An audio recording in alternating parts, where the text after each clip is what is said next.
Welcome to a cloudy Tuesday night in lower downtown Denver. Final 3 games of 2012 at Coors Field, and the Rockies welcome in the Chicago Cubs. And good evening, everybody. Along with George Frazier, we pulled him off the pre- and post-game I had a little set. vacation. I've had a lot of fun with those guys. You doing okay? And girls. That's right. Jenny was out there Jenny yesterday. was Yeah, out I'm there doing doing a great job. Well, we are set to go this afternoon or this evening. The Rockies and Cubs haven't seen each other in a while, and tonight will be start number 2 in the return of Jorge De La Rosa coming back after Tommy John surgery. And I think the numbers from his start in San Francisco, George, a little misleading. Well, it is misleading. He made one mistake there, and it was on a high fastball away to Sandoval, and he hit it out of the ballpark. But other than that, he showed at times, he showed you a really good changeup. He showed you a pretty good fastball, late run and sink, able to get the ground ball out. But then again, you're still going to have these growing pains of what you go through. And after the year and the fly ball at first base and then Sandoval's home run, it's all a matter of just being on the mound and being safe on the mound and feeling that when you come back off of this start, your next time you do your inside work and you go out onto the mound and you work in your bullpens, is it the same? Is it better? Because now it is the big league level. It's not back in a rehab at the minor leagues where you're going to go 3 innings. He's out there to pitch. And I think each time he takes a step up that staircase, it gets better and better, and that's what you're looking for. You want to see the return of the confidence, and obviously when he departed, he was one of the top left-handers in the National League. For more on his return, we check in with Mark Stout downstairs. Mark? All right, guys, I thought I'd go to Bo McLaughlin, co-pitching coach here with the Rockies, and find out what De La Rosa did good and bad in San Francisco last week and what he would carry over into this start and not carry over. He came out and, he's got his work in between. Didn't have the breaking ball that we've seen in the past in that first game, but that's usually the last thing that comes around. As far as, he's been out for 2 years. So, but, a lot better in the bullpen this time. And I think just getting back on the field and competing is going to be just good for him, just to keep on getting out there and keep on pitching. So, yeah, Drew and George, we forget about that 16 months since he was on the hill here at Coors Field at the end of May against Arizona, Tommy John surgery. Less sliders, too, in that outing. We'll see if those show up here tonight against the Cubs, guys. Well, Mark, as you well know, Coors Field typically not where pitchers like to work. Not the case with Jorge De La Rosa. He has a great record at Coors Field. We'll take a closer look at the Cubs when we come back to 20th and Blake.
snow.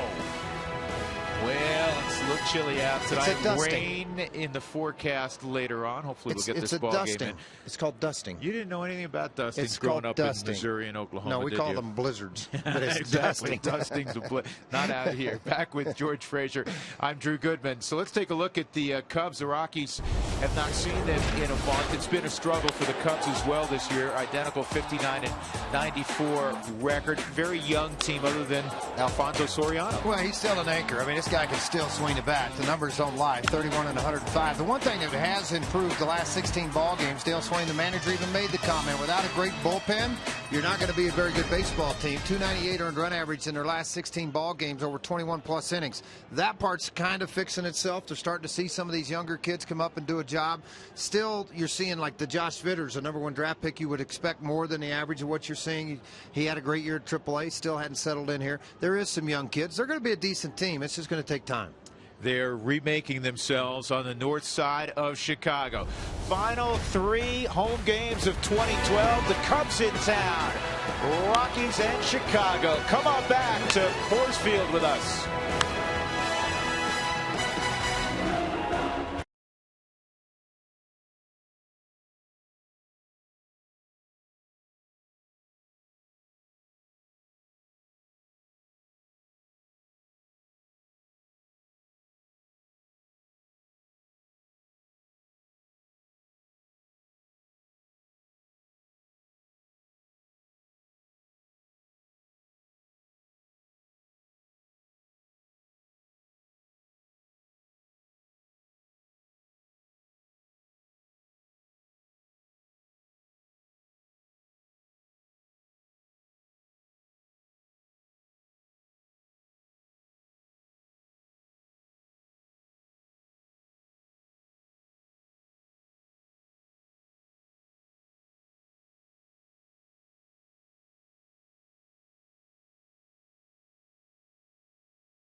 On Root Sports is brought to you by your neighborhood Toyota stores. Toyota moving forward by CenturyLink. Fast speed and a low monthly price. Visit CenturyLink.com. And by Southwest Airlines. Find our fares online only at Southwest.com. On a cool early autumn night at Coors Field, Jorge De La Rosa returns to the Coors Field mound. 19-4 over his last 23 decisions at Coors Field. This is a guy that has embraced pitching at altitude. And tonight, the first man he'll face, Dave Chappelle. Chappelle at 244. He'll lead things off. The rest of the Southwest batting order tonight for Dale Swaim's Cubs. Darwin Barney's had a nice year at second base. He'll bat second. Anthony Rizzo has done good things as well, the former Boston Red Sox and San Diego Padre. Alfonso Soriano, George was talking about him a moment ago. Starlin Castro will bat in the 5th spot. Wellington Castillo can swing the bat a little bit behind the plate. Josh Vitters, a very high pick a few years ago in the draft. Joe Mather's been around, and Chris Russin, a young left-hander, will be on the hill opposing De La Rosa. Now, the veteran left-hander, 4-0 and 7 career starts versus the Chicago Cubs. 1.63 earned run average last week in San Francisco. Took the loss, 6 runs 5 of those were earned. Second start since he's had Tommy John. And again, there's been a lot of bumps in the road for him, a lot of shutdowns, restarts. But now he is on the path to recovery and has shown velocity at times. But it's been more about command. I heard Bo McLaughlin make the comment with Mark Stout, the curveball, the slider, the last to come. And that's pretty typical with a guy recovering from Tommy John. And you mentioned some of the stoppages, if you will, in his rehab. None of the setbacks were extraordinary in nature. They're pretty commonplace for a guy recovering from Tommy John surgery. They are. I mean, it's you know, you go out and throw, you feel great one day, and you kind of cut it loose a little bit more, and then you try to throw that slider, and you go, ooh, what was that? And it's more of a scare thing than it is anything. And then once you get over that part, pitch through some things turn out okay. So we're ready to go. Dave Chappelle will step in. The Cubs coming off a 10-game homestand. They went 3-7 during the homestand. Yesterday was a travel day for Chicago. And the first pitch from De La Rosa. And the fastball cuts inside at 90, high, ball 1. Home plate umpire this evening is James Hoy. Jim Joyce, the crew chiefs at first, Alan Porter at second, Jim Reynolds is at third. And that's fouled off. 1 ball, 1 strike. Rockies snapped their 9-game losing streak yesterday. A 4-2 victory. Nice performance by Tyler Chatwood. Pound to the bottom of the strike zone, 13 ground ball outs. That was the key for him. Only 1 fly ball out. The other were strikeouts. Really commanded the ball in the zone well. Through 85 pitches. Really good to see. That's a good look at fastball, George. A little more giddy up, just a smidgen, than what we saw in San Francisco. Pitching at home, I mean, your adrenaline's a little more. You feel more assuredly on the mound of cutting things loose and making a pitch that you need to make. And he made one there with the 3rd pitch of the game. And down in the zone. That had downhill plane that finished around the knees. Here's the 1-2 on Chappelle. That's a good looking pitch also. Again at 92. I thought De La Rosa really handled his emotions well, because for a guy that had been out 16 months, and even though he's a veteran guy, coming back and taken to a big league mound, and keep in mind in San Francisco you're pitching in front of 41,000 folks, a team that's won the division, and I thought he handled himself. He stayed composed. Rockies did not play stellar defense behind him that night. That's why I made the reference that those numbers are a little misleading. Well, it's 54 degrees tonight at first pitch. Yesterday it was 72 at first pitch. For a player, it's refreshing to see the cool weather kind of come in, particularly if you're on the mound. Go foul. Yeah, it's not going to go foul. It's going to land deep in the seats. Dave Chappelle hits one almost to the concourse. His first home run of the year. And it's 1-0. We were talking about the fastballs being down. That fastball was up. Now, they're sitting with a lot of scouts downstairs prior to the ball game. That's number 1 in his career. Yeah, first home run. He'll remember this one at Coors Field. You can see by his body type, pretty strong guy, particularly that lower half of his body, and he got a good swing put on a baseball that was up into the zone. I think everybody knew it in the ballpark. He dropped the bat and jogged like you're supposed to. Darwin Barney takes strike 1. Well, we saw Chappelle, George, when he was with the Reds in the past. Didn't realize that was home run number 1. On the ground to short. Rutledge just did get Barney at first. Let's glance at the gloves this evening behind De La Rosa. In the outfield, again, Cargo nursing that hamstring. So Andrew Brown is in left. Tyler Colvin in center. The wrist injury to Fowler is keeping him out of the starting lineup. Matt McBride is in right. Nelson Rutledge, LeMahieu, Pacheco in the infield. Jordan did a good job catching yesterday, and Willeen is back there tonight. Here's Anthony Rizzo. And the Chicago Cub first baseman takes down low. Ball 1. Very good high ball hitter. That upright stance, the way he's at home plate, they anticipate a ball up. He'll pull off the slider and can pull it. A lot of power. And there's that slider. A ball and a strike on Rizzo, hitting just .215 against lefties, but overall a .290 average. And when you talk to people within the Cubs organization, obviously tough times, 59 wins. But one of the guys they mentioned very quickly as to who has performed well this year, Anthony Rizzo's name comes up frequently.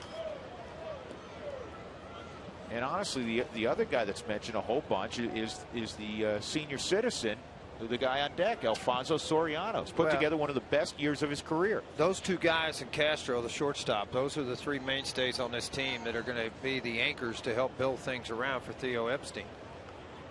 Here's the 1-2 for Rizzo, and it's pop foul.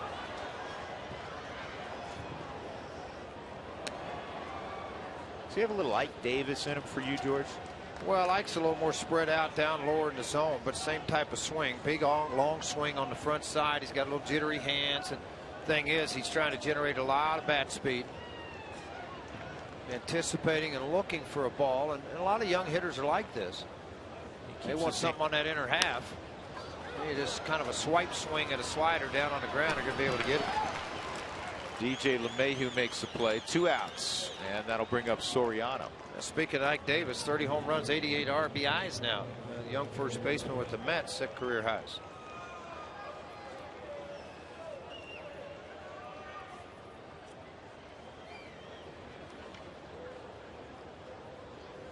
So 36-year-old Alfonso Soriano steps up, and what is particularly notable about his 31 home runs, he didn't hit a home run his first 30 games of the year. Of course, everybody's talking about, well, you got to get rid of him, got to trade him. And then if you watch Sunday's ball game, you had some on this one.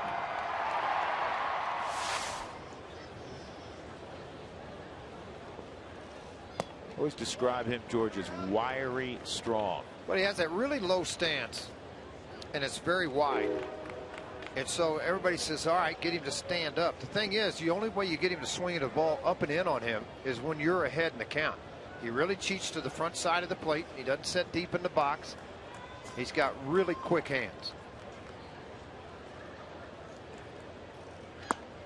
Good changeup. He didn't feed him a fastball 2-0. It's 2-1. He did not hit his first home run until May 15th. There's only 2 players to go their first 30 games in Major League history and not have a home run and then end up with at least 30 in a year. The other one, Dwight Evans. Remember Dwight Dewey Evans? You played against him quite a bit, George, when you were a Yankee and he was in Boston. 3-1. On deck is the aforementioned Starlin Castro.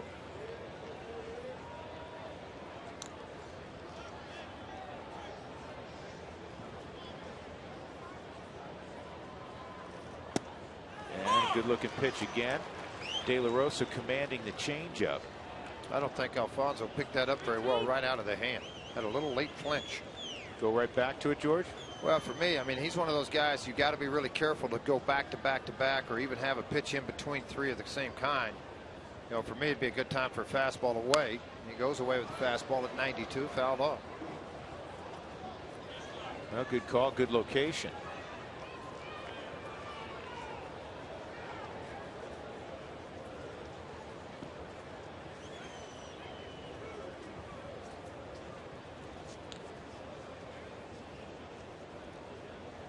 And he loses Soriano.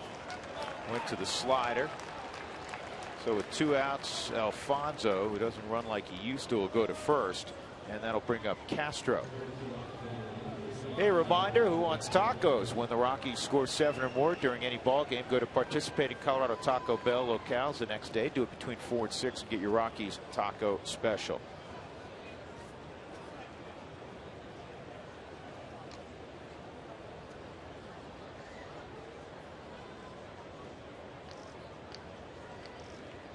Starlin Castro with 13 home runs, a career best 76 driven in. Still just 22. One of the bright young talents in the game. Earlier this year, he signed a 7-year, contract for $60 million. The 8th year has an option attached to it. So at least in his 20s,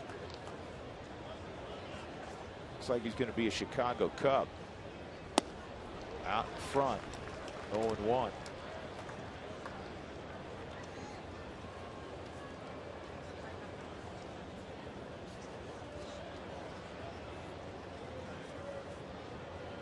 .21 pitches here in the first inning for De La Rosa. 1-0 Chicago on the home run by Dave Chappelle.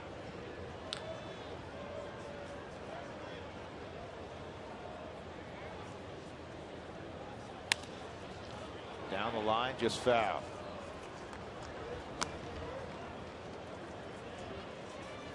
Good homestand for Castro. Not for the Cubs collectively. Castro hit .341, a home run, 5 driven in. 5 runs scored as well for Starlin.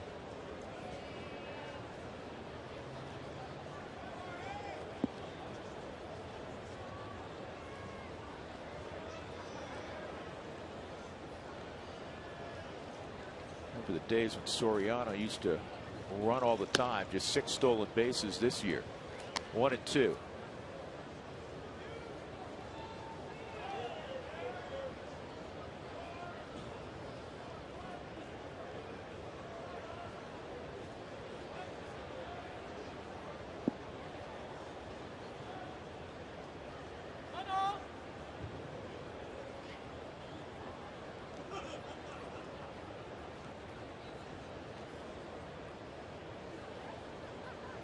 Castro looking up as if a raindrop hit him, which that might happen in about 3 or 4 hours. Yeah, could be a possibility. And this kicks away, enough for Soriano to move up. Wild pitch.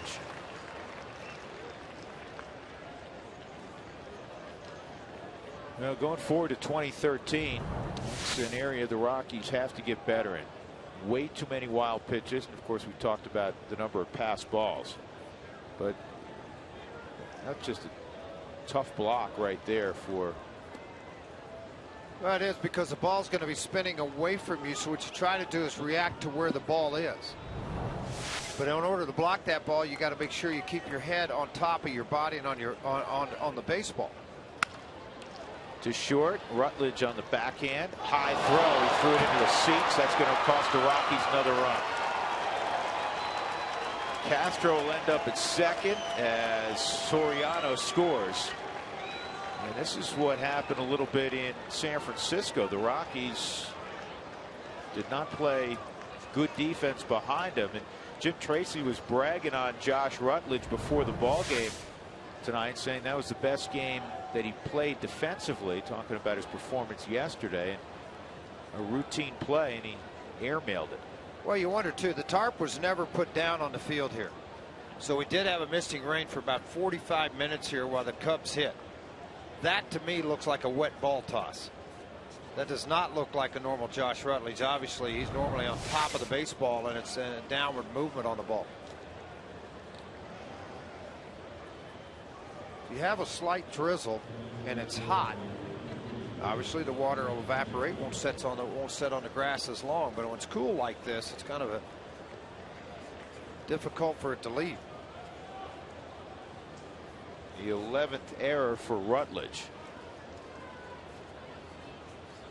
And Wellington Castillo's got some pop. He's at the plate. Kind of taking over the everyday duties behind the plate. Giovanni Soto was traded to Texas earlier in the summer. Yeah, Rangers very excited and happy with the job he's done there. They thought Steve Clevenger would get a lot of work behind the plate, but he hasn't hit. And this is down the left field line. Another run will come home. Castro will score. It will be a double for Wellington Castillo, his 22nd RBI.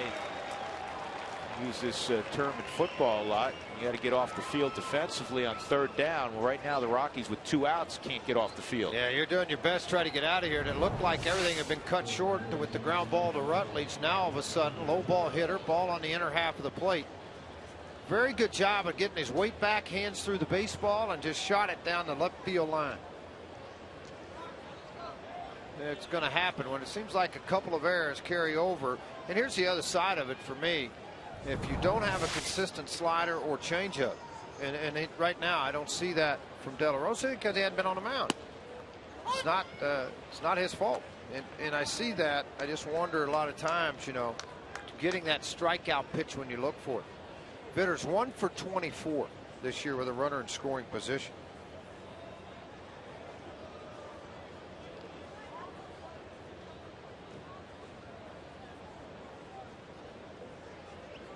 One strike on Vitters. 3 runs in here in the first for the Cubs.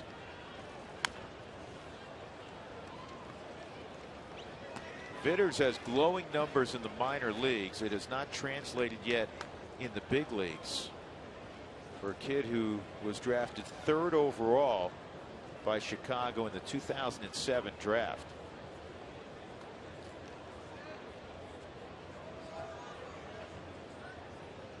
Drafted right out of high school, Cypress Valley High School in California. He was the Gatorade Player of the Year in the state of California as a senior.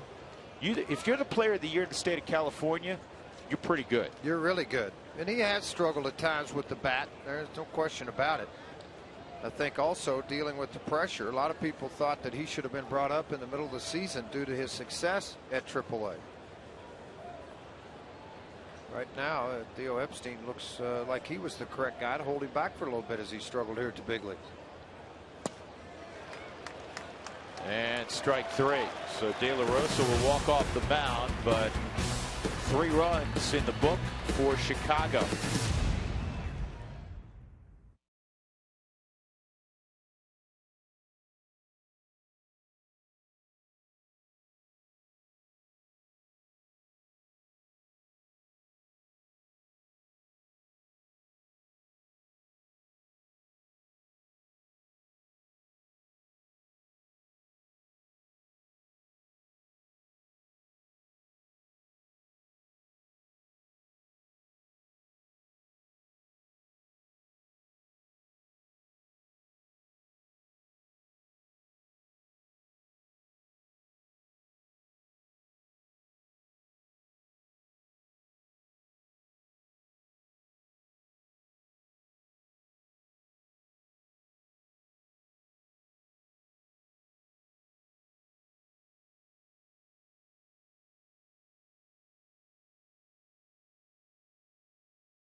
Wrist. He has tendonitis in his wrist. Josh Rutledge has been hitting leadoff the last couple of days. Brings a .294 average into the ballpark this evening. Southwest batting order for Jim Tracy will feature Tyler Colvin hitting behind him. He's versatile in the field. He's versatile in the lineup, as is Jordan Pacheco, who will bat 3rd. Willeen Rosario and his club-leading 26 home runs will bat next. Then Chris Nelson, Andrew Brown swinging it well. Matt McBride, DJ LeMahieu, and Jorge De La Rosa. 6th major league start for Chris Russin. He is a guy that, for me, hasn't pitched more than 5 innings, 240 earned run average, 3 starts.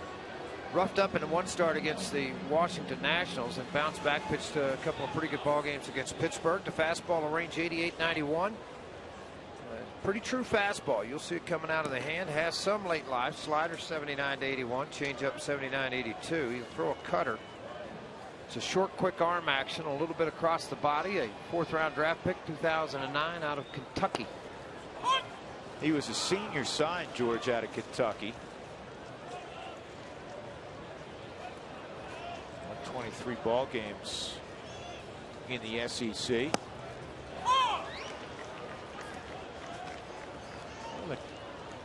comments that you hear about him, which is a high compliment, and you know this to be true, George, being a former pitcher, is they say he's not afraid. No, he's not afraid. He'll throw strikes. Unfortunately, at times it's what you throw quality-wise for those strikes. Nice running catch by the catcher Castillo.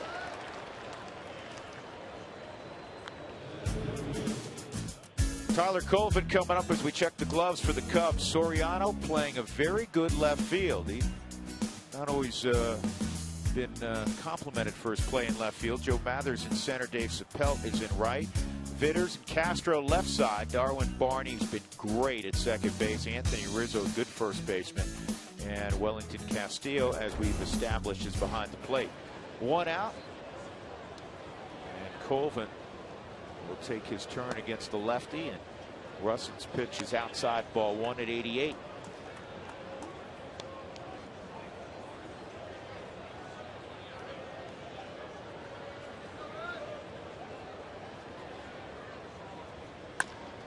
Bouncing ball to second, and Barney guides it over to Russin.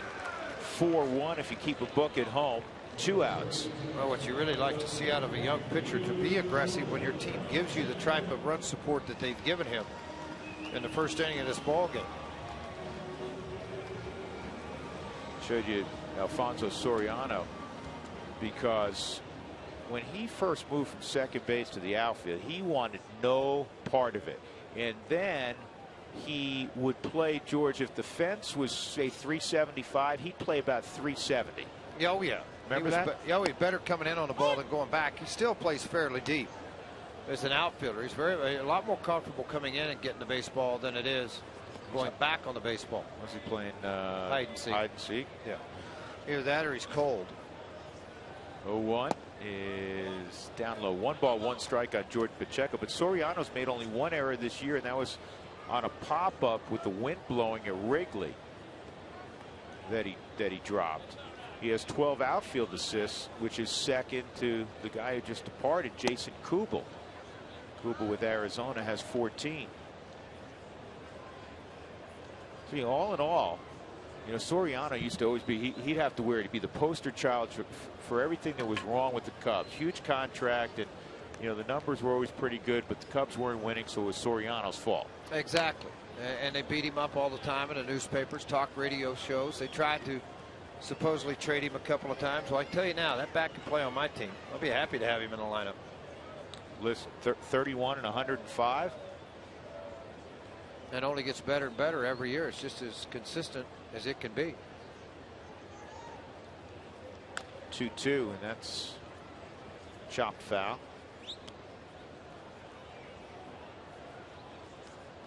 Jordan's doing his thing again. Mr. Hitting streak. Seems like he's always in the midst of one. He's hitting 7 straight currently.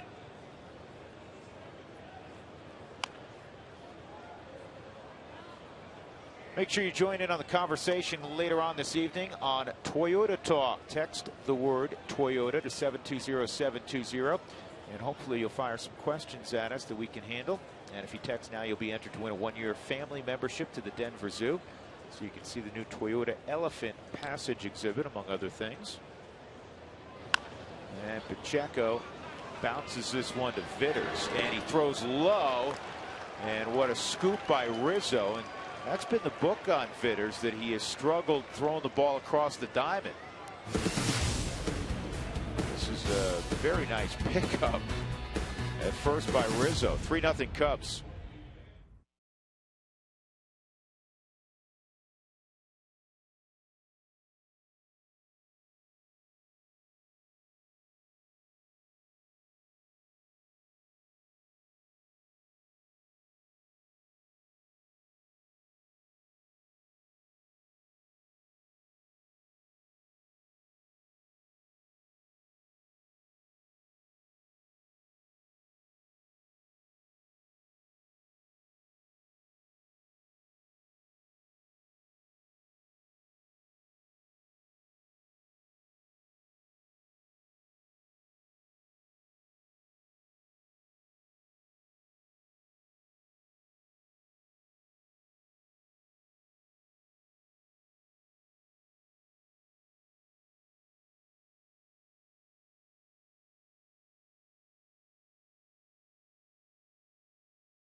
Mark Stout. And in the top of the second inning, Joe Mather, Chris Russin, and Dave Chappelle at the top of the order against De La Rosa, who threw 31 pitches in that first inning.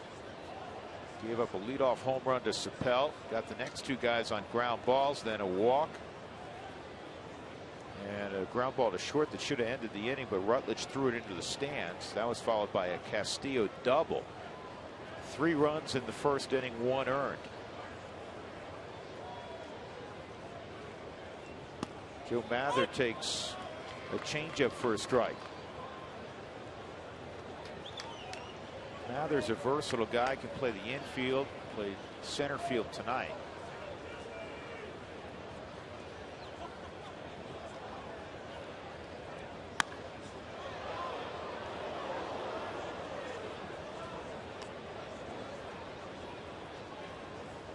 Rockies and Cubs met at Wrigley last month. And the Cubs took 2 of 3 against Colorado. It has started to rain again here at Coors Field.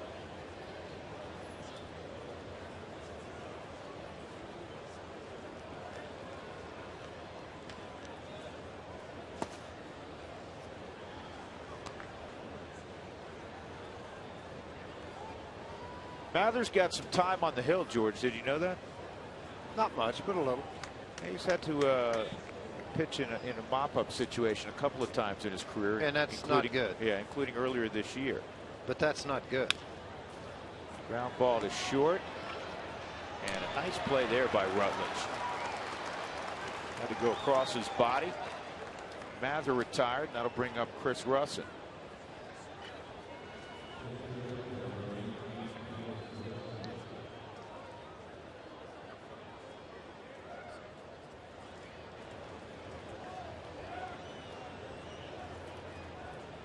Eight at bats, couple of hits. A kid probably swings the bat a little bit.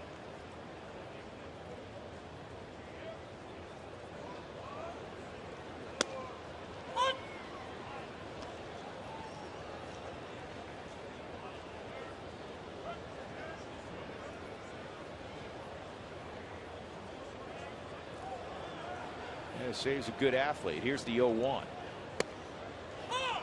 91-mile-an-hour fastball in the corner.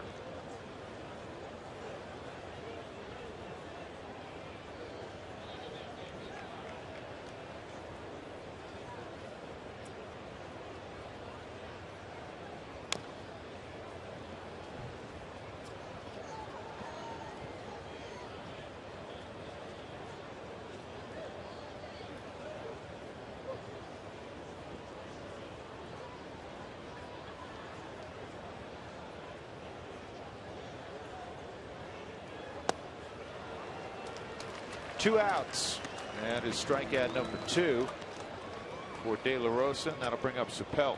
Yeah, because of the pitch count that the Rockies are operating under with 75 to 85 limit. And De La Rosa threw 90 in his last rehab start before the start over in San Francisco.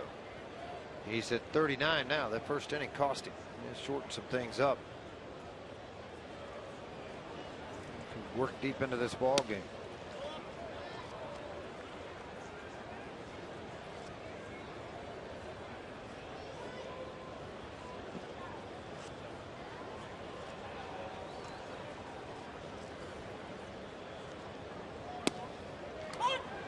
One and one. Chappelle was behind in the count, and then he got a fastball up. Hit his first career home run. Beltine, he hit a long way up in the left field too. Strong young man. Just surprised that was his first.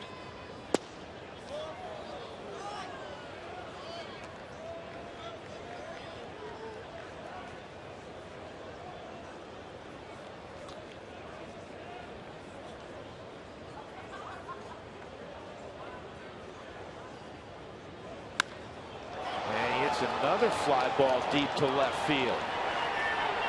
Brown going back, and a miscommunication with Colvin. It'll be a double. Brown got right there, put out his glove for a moment, and then stopped. And it looked like Brown could have made the catch. I think he probably would have made the catch, Drew, and he did have a great break on the baseball. He's an average to plus runner. in left field, and he took off after this baseball hanging very high. Right here, see how he shortened his steps down? Tyler Coleman was about 8 to 10 feet away. He was keeping his eyes on the flight of the baseball, and then heard footsteps, for whatever reason, backed off the baseball, and he saw Tyler not getting to it. He recovered and got the ball in. But now you got to make some pitches on a 2-out situation, and you're in a strong part of their lineup.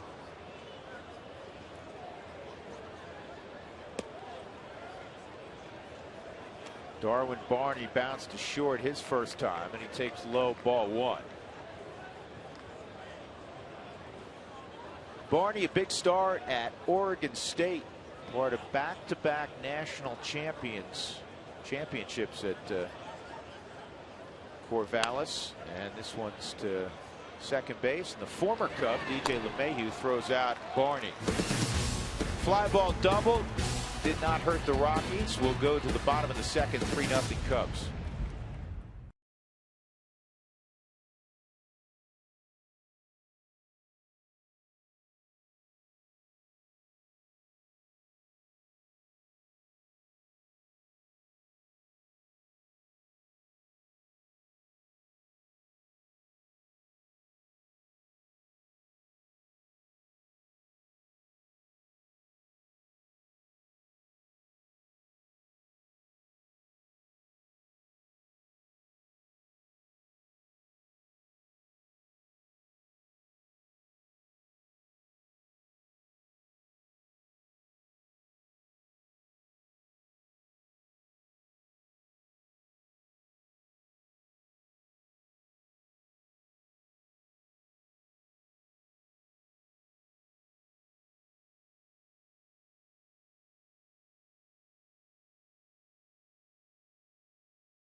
Jim Tracy was asked about the Rookie of the Year race, and if Willeen Rosario, who's about to step into the box, figures into it, and he said, yeah, he figures into it, and if he didn't have the defensive problems, he'd probably be the winner.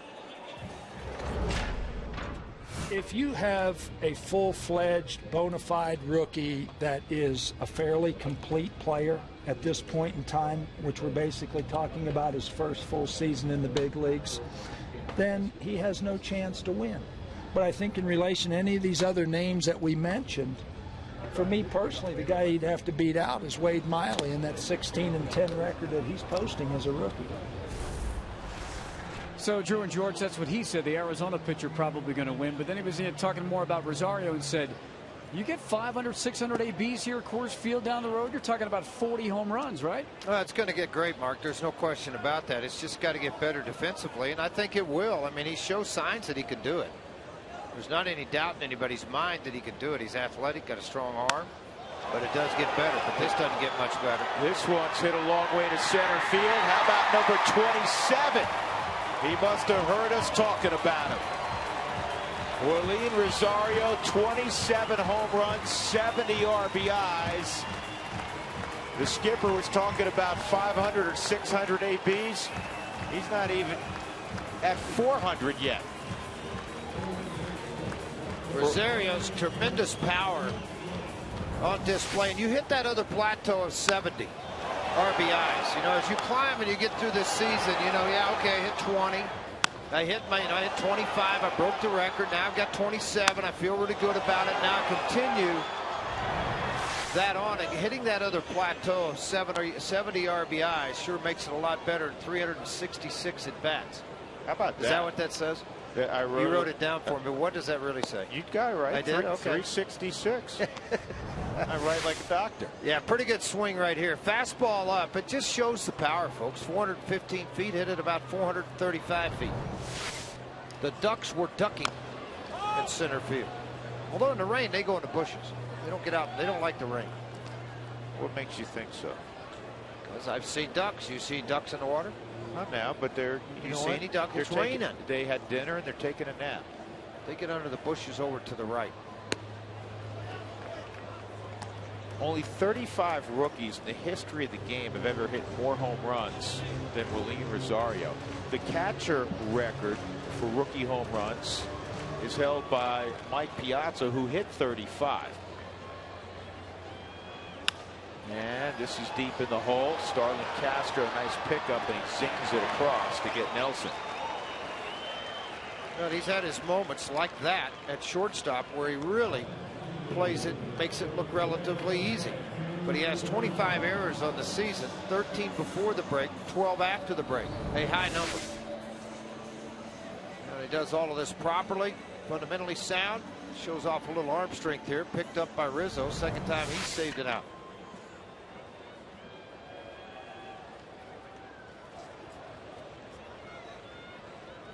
Andrew Brown's been swinging it well. Hit an opposite field home run last night in the bottom of the 8th to give the Rockies a 4-2 lead. And that's what they would win by. He also had a double in the 6th inning. By the way, you're talking about Rosario and his 27 home runs. You talked about the most hit by a rookie catcher, Piazza. There's been some pretty good notables that have hit 27 as a rookie. One of those was Tony Clark, Alvin Davis, Evan Longoria, Eddie Murray, George Scott, and Dan Uggla. Opposite field power, oppo power for Mr. Brown. Right center field.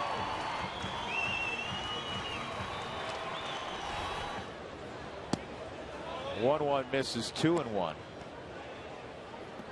The intensity of the rain starting to pick up.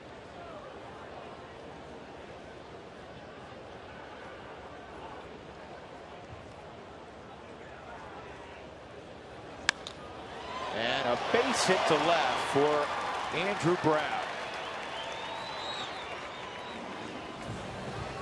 Well, if you ever dreamed of becoming a Colorado Rocky, sign up for Fantasy Camp now. That's right, 303-312-CAMP for more details. Walter Silvestri will be there, I promise, is coming to camp. You got to be there and watch it all happen.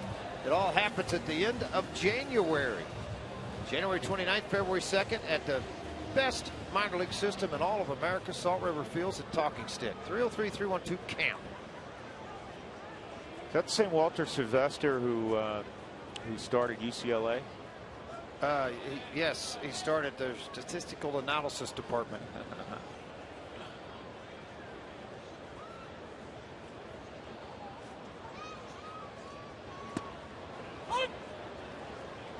A strike on Matt McBride.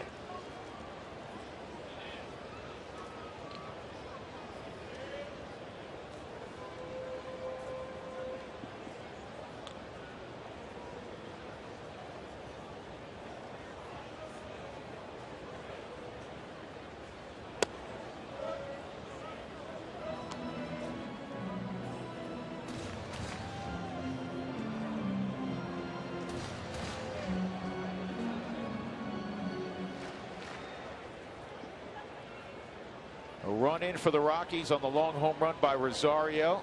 Andrew Brown with one out at first base. 3-1 Chicago.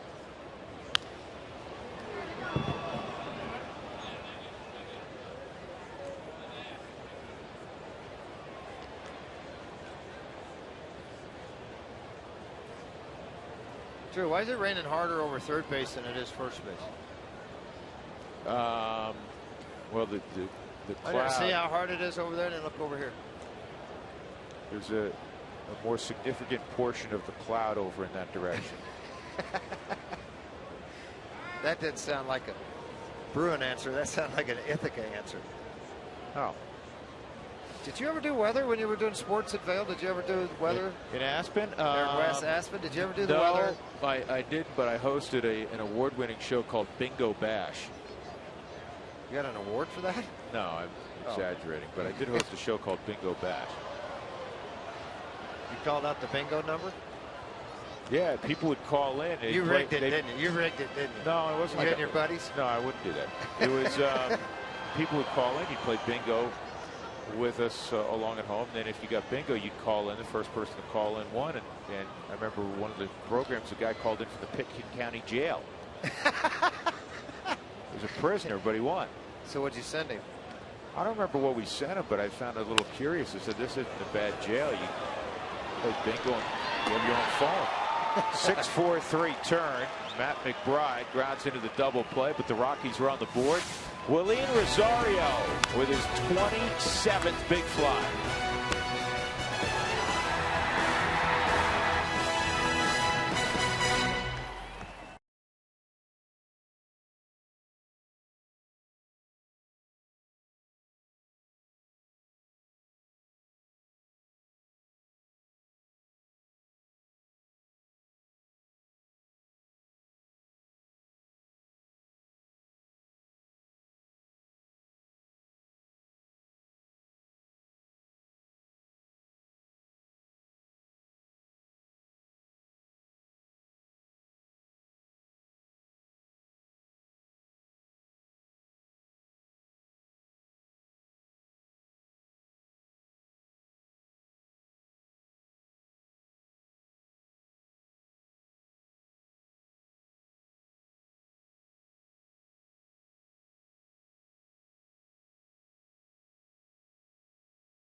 Viewers from Falcon, Colorado, we reach Root Sports. Thank you for watching the Rockies. Visit our Facebook page at facebook.com/Root Sports Rocky Mountain so you can tell us your favorite place to root for the Rockies.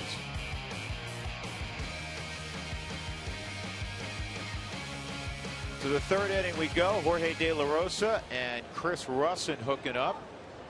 Anthony Rizzo will lead things off. The three-hole hitter for the Cubs, and he hits it on one hop to DJ LeMahieu. 1 out.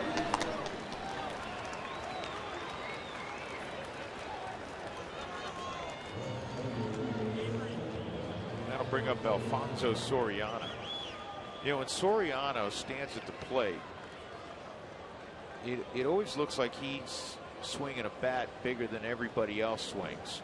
A redwood tree. Yeah, and so I asked him tonight. I said, all right, how big is that bat? And he said, no, it's not, you know, it's not ridiculous. It's 35, 33. And by today's standards, that is a big bat. There are not too many guys who swing a 35-inch bat any longer, or even 33 ounces. Most guys swing a 34-ounce, 32-ounce bat. Some will shave a half an ounce, 31 and a half. You'll see some guys 32 and a half ounces. But pretty typical in the big leagues, 34 inches, 32 ounces. So he's at 35, 33. Well, a lot of times, too, that bat looks bigger because it almost looks like it has either an R161 cut, which means thick handle and a big barrel. It makes the bat look a lot bigger. In the air down the right field line, and McBride won't have a play. 2-strike count.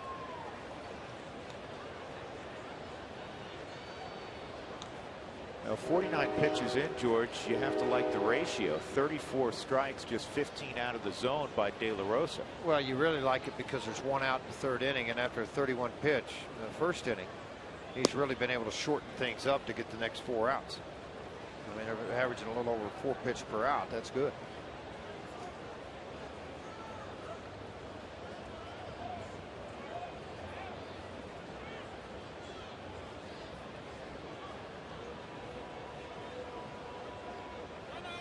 Soriano waving the bat, waving the bat. The internal clock says, I need time. Yeah, looking at the way they're playing defensively, too. Here comes that hard slider. This is in the air to McBride and right. 2 gone. Starlin Castro will come up. Let's check tonight's Chevys Dare to Compare. Chevy Silverado, the longest lasting, most dependable truck on the road. Chevy made for Colorado. Well, the Rockies at home have struggled overall. They've been better the last 20, scoring 6.5 runs basically a game in their last 20. The team average overall at home 302. But again, just 32 wins. They've guaranteed themselves that they will finish with the worst home record they've ever had. 5th time in 18 years that they finished below 500 at Coors Field. 7th time overall. First 2 years when they were playing at Mile High Stadium, they were beneath 500. 0-1 on Castro. And even, George, in 2005, the last time the Rockies lost 95 games, they've only lost 95 twice. It was 05 and 93. That year they were 40 and 41 at home. Well, this is a team, and we've discussed it. Every time they go to playoffs or in contention of any kind, it's 50 or more wins at Coors Field. It has to happen. The only concern you have right now for De La Rosa, concern would be for me, is the wet grounds after surgery. You know, a slip, more strain on the elbow, that type of thing when you're on a wet, damp mound like this. Now, obviously, Mark Razum does a great job around the mound area with the quick dry and to get it to where it's a pretty firm mound. I mean, you're going to slip around a lot. But you got to be very conscious. This ball's well hit to center field, and it's going to get on out of here. Starlin Castro got an off-speed pitch. He stayed with it, and he hits his 14th home run of the year. And the Cubs have a 3-run advantage. Again, it's 4-1. You get a little hesitant to get the full extension to the plate. So it's important you really clean the mud off in between starts on your cleats. You know, you didn't anticipate something like this. This changeup, 80 miles an hour, but it broke back into his bat. See where this ball's coming, how it's breaking back into the sweet part of his bat. You know, through the raindrops, it's a home run, his 14th.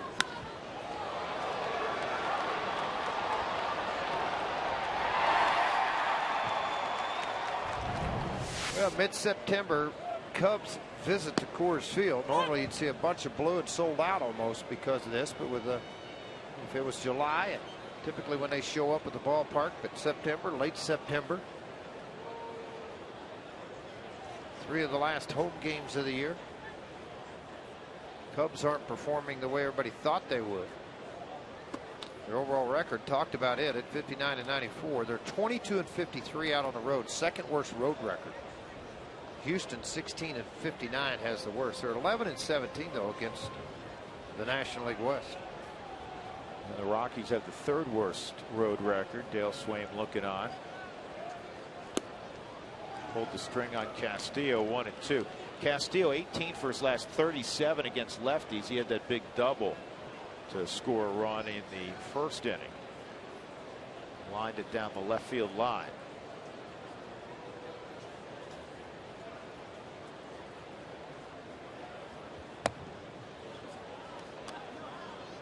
Fastball's been 90 to 92. Early on in the early part of the ball game, set 91-92. As his pitch count has gotten to 59, you start to see a little decrease, and I think that's when it's so important for a pitcher that you repeat your delivery, your arm actions, because when you're tired or the arm starts to drop and you get fundamentally wrong, that's when you're going to make the bad pitch because you're trying to get something that's not there. Changeup drilled to center field. So Wellington Castillo continues to eat up left-handed pitching. Josh Vitters, who struck out, will come up.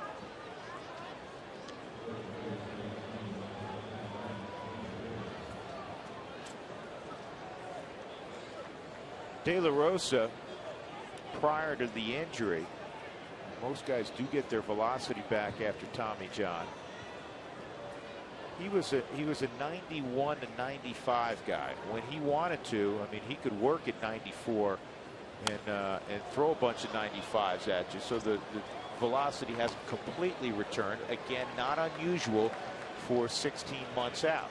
Well, the thing you want to see, well, not unusual, but it is somewhat because of the setbacks he had to have. So once you start out building that arm strength, and then you have to shut down for a little period of times, whether it's 3 weeks, 4 weeks, 5 weeks, you've got to start back over again of building that arm strength back. And that's why you don't see the consistent velocity at 93, 95. And it's frustrating for Jorge because he's trying to go get it and it's not there. That's what really frustrates you when you're coming back from that type of an injury. You know, the Rockies bullpen tarps getting pulled back. Keith Duggar, Scotty Mariama, particularly Scotty Mariama, they became really good friends. Well, the guy you always look for when it's raining out is the crew chief. And the crew chief tonight is Jim Joyce at first base. So when he starts looking up at the skies and he seems to be bothered by the weather, and I'm not saying he is right now, that's when you're clued in that there could be a delay. It's fouled off. 2 balls, 2 strikes on Vitters. Well, Chris Dovey, one of the high A or the high A manager for the Rockies system. This is right here next to Keith. Every year you see minor league coaches get rewarded, and every year Keith likes to reward some of these hard-working guys that spend time at the lower levels. So Chris Dovey has come up here from Modesto and is getting to enjoy about 30 days of big league experience. I know Chris has been a big role for me, and for my son anyway, not for me, but for Parker and his recovery from Tommy John a couple of years ago. He was the trainer at Modesto at that time.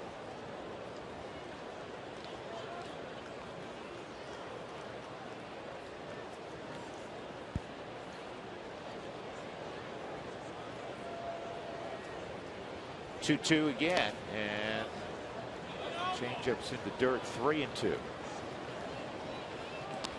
Carlos Torres.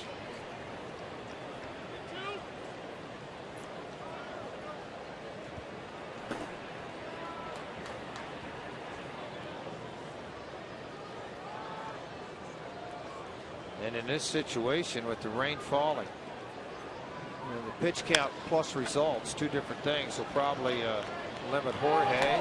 Thought that was going to get a little high again. It doesn't. Jorge to working into that 4th inning very deep.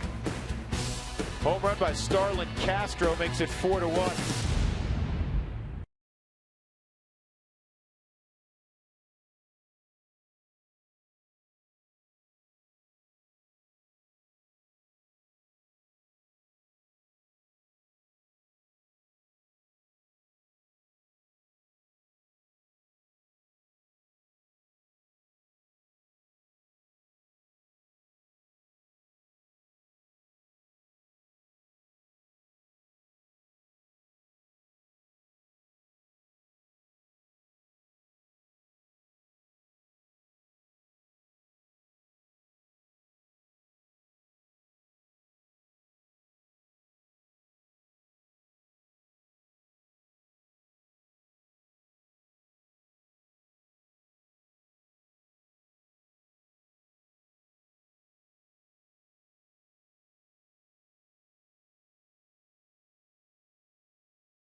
De La Rosa scheduled next, and then Josh Rutledge. Let's recap so far the last 11 meetings at Coors Field. Actually, let's recap the last 3 ball games between these two teams. Came at Wrigley Field. The Cubs took 2 of 3. The Rockies did not play good defense. Brett Jackson had a big series, couple of home runs. LeMahieu against his former club swung the bat well.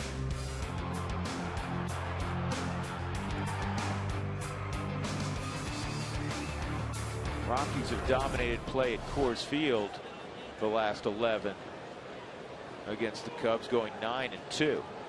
Cubs haven't been here since early April of 2011. Rockies have feasted on the Cubs pitching staff the last few years. Well, Mark Razum and his crew got out in a hurry. That's why that light tan you see in the infield, they spread a lot of the quick dry in between innings. They work on the mound, the home plate area, try to help the footing of these players as this rain continues to fall. 2-0 on LeMahieu. The best pitcher this year for the Cubs was Ryan Dempster. He was traded. The second best pitcher was Jeff Samardzija. Samardzija is out with an injury for the rest of the season, but Samardzija, George, made great strides, the former #1 pick out of Notre Dame. Huge strides, 9-13. You say, well, that's not a very good record. It is on a team like the Cubs and the way they played early. 344 earned run average. Excuse me, 381 earned run average, 174 2/3, just 157 hits, 180 strikeouts. So he turned the corner as a former #1 draft pick. LeMahieu hits this ball well to right center field, and it is over the head of Joe Mather. And DJ around second. He's going to have a triple. And for LeMahieu, his 3rd triple of the year. Starting to demonstrate some power. Well, he's got good opposite field power. Big, strong kid. He got a ball up out over the zone. Thought maybe this ball was going to leave the yard. It was only a couple of feet from getting out. Made about halfway up that wall, and then all of a sudden the chase is on to get to the baseball. LeMahieu making his own decision to head on to third base. Those strides got longer and a little quicker. Runs well for a big man. Nobody out. And Jorge De La Rosa takes a high quality swing. Jorge, in his first game back, George, said, you know what, I haven't swung the bat in a while, but I still can. Went 1 for 2 with an RBI base hit. Yeah, the only other at bat he had all year long was with the AA Tulsa team when they played the National League team. He was on a rehab assignment there. 0-1, shattered bat, look out. Unfortunately, I believe that hit an empty seat. Yeah, the people watched and watched very carefully as that bat flew into the stands, and they are okay. De La Rosa gets a comebacker to Russet, and that'll bring up Rutledge. Yeah, Jorge trying to make the proper swing on this ball to get it farther than beyond. The infield was back. The bat went to the stands, and here's a pick. Bat goes flying in the stands, but it did just that, Drew. It just ricocheted. Everybody kind of covered up with that jagged edge running around and rambling through the seats. Block it with an umbrella. Was there anything you liked about pitching in the rain, George? Nothing. Not a thing. I really didn't. I couldn't stand it.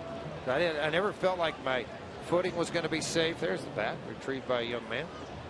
But I never felt like my footing was good. The grass was going to be slippery on the infield. There wasn't anything good about playing in the rain.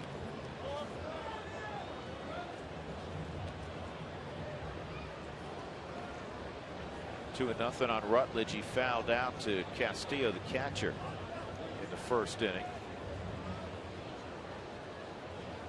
Rutledge 1 for 4 yesterday. 3-0. Let's take a look at the Mike Shaw Subaru Super Mo on this bat when this thing shatters. It just came apart right in his hands.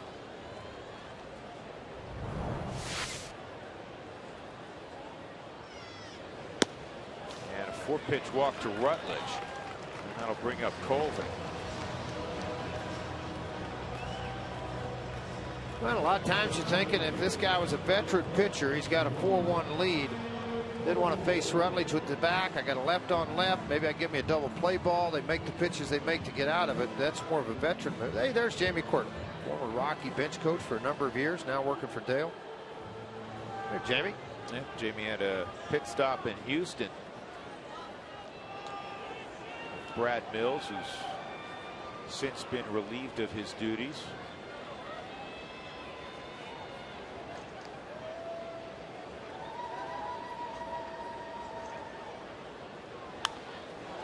Colvin got a pitch to hit and he fouled it straight back.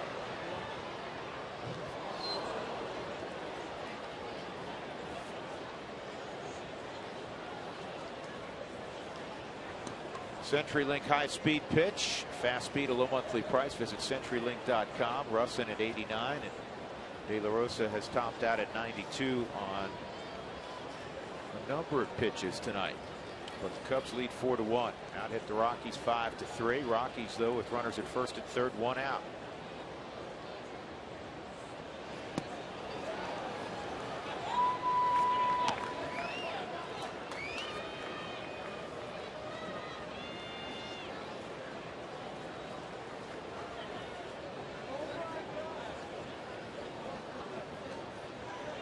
DJ a triple leading off the inning. De La Rosa a comebacker, then the walk to Rutledge. Two-strike count on Tyler Colvin. The Cub 2 years ago, a Cub last year also. 2 years ago, he had 20 home runs. Well, then suffered trying to become a dead pull hitter. And the average suffered, the home run suffered, everything went south, and then after that, boy, look at what he did this year. What a great find this was in that trade. Down the line, fair ball. Tyler Colvin will plate at least one. Now a green light for Rutledge. Throw to the plate. No, there won't be one. All the way to third is Colvin. 2-run double. We'll see if they give a double or a triple. And the Rockies are within a run. How about the two former ex-Cubs coming through? LeMahieu leadoff triple. And Tyler Colvin with a double down the right field line. I'm going to score a triple. I'm giving him a triple. He just took off flying on this thing around the corner, hitting right down the first base line, all the way down into the corner. High slider. Never got to the outer half of the plate. Colvin smokes this ball right by Rizzo. A fair ball as it goes down into the corner. You're going to see Rutledge is off to the races. And to be honest with you, Barney, the second baseman, didn't realize or think that Tyler Colvin was going to third base. So he held the ball or hesitated with it at second, and that allowed the move to even go farther. Well, he never broke stride, so it is being scored a triple. It's the right way to score it. Colvin with his 10th triple. 70 RBIs for him now also. That's a nice number, 70. And a chance for the Rockies to get even. Pacheco at the plate. Takes down low, 1-1. The Cubs have brought the infield in. That was Colvin's first hit against the Cubs this year. Actually, second hit. He had one hit in Chicago. Might have been pressing a little bit in his return to Wrigley. Behind in the count, he rips a triple. So the two former Cubs, two triples in the inning. Pacheco's been great in these situations, hitting with runners in scoring position.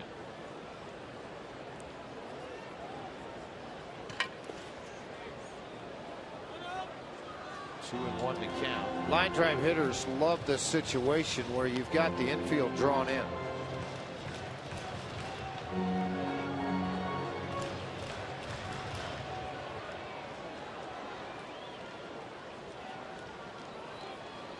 Jordan at 336 with runners in scoring position. 294 average. That was a little higher. Oh, man, what a play. Castro made a great play. He robs Pacheco of a ribby there. That would have tied it up. 2 outs, and here comes one of the hottest hitters on the planet. Well, that's why I'd say I just started to think pass. You know why? This ball hit very hard by Pacheco, fielded by Castro.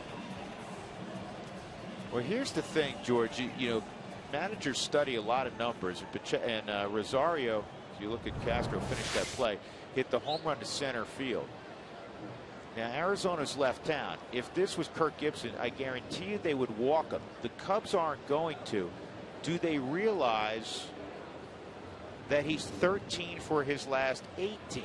Well, I'm sure they realize that, but they also want to see this kid grow a little bit more. I think that's the other thing. Second inning, got a high fastball, dead central. 415 feet, dead center field. Got his 70th RBI of the season with that swing. They're going to play him to pull. Castro is way over at short. He just is really quieted down, George, at the plate. But he's not chasing the off-speed changeup, breaking ball, those things, even on 0-0 counts. He was chasing early. Now he's getting more selective, better read of the pitch out of the pitcher's hands. Those are silly numbers he's got going. 13 of 18. He takes a strike. 2-1. Well, everything that Russin has thrown at this time has been nothing more than breaking balls and cutters, changeups.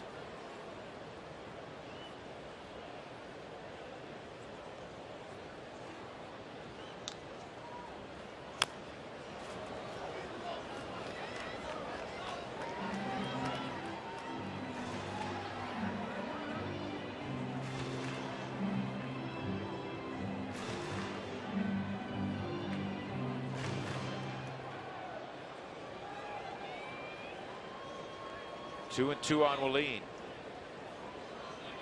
A couple of guys tonight have eclipsed the 70 RBI mark.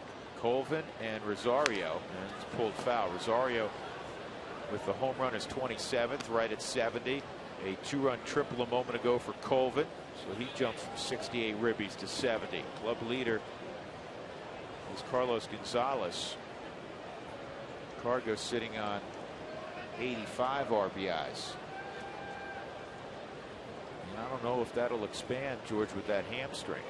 Well, you know, why take the chance? It's kind of like Tulowitzki deal. If they're not ready to play, why are you worrying about it? You got 94 losses. I mean, you know what? It's not going to matter with them being in the lineup for 1 week that could cost them 6-8 weeks of training in the offseason to try to get something healed. It's just one man's opinion, but I just hate to see something go south like that. And in the case of Troy, if he wants to, he can go to instructional league and get at bats down there. Not the same thing. Well, the only nervous, the only nervous thing you have about that, Drew, honestly. Did he get it again? A high fly ball, deep right center field. Did he get it? No. The only concern you got about instructional league, got a lot of young kids throwing 100 miles an hour. Do they know where it's going? Well, the Rock.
3 to the Cubs. And on the hill, in relief of Jorge De La Rosa, is Carlos Torres. Now, Carlos Torres has had a nice year for the Rockies, and I asked him what his priority is in the offseason. I thought he'd say something baseball-wise. You know what he said? I'm moving to Kansas City.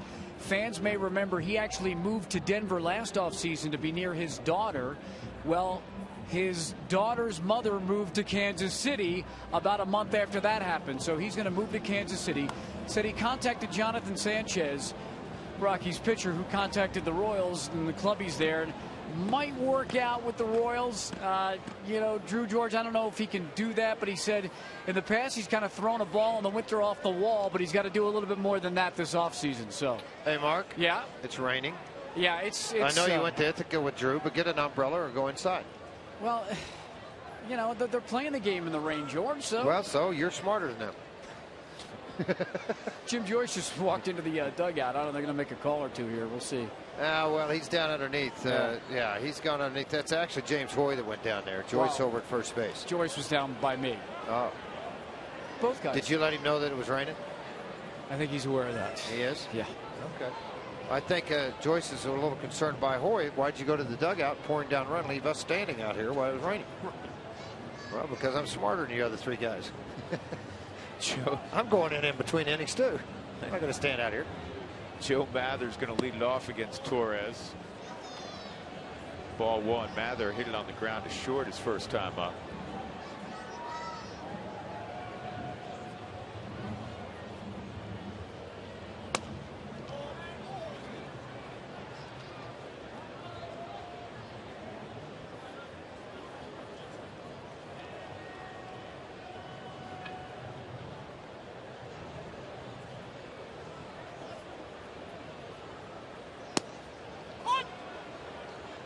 Two balls and a strike.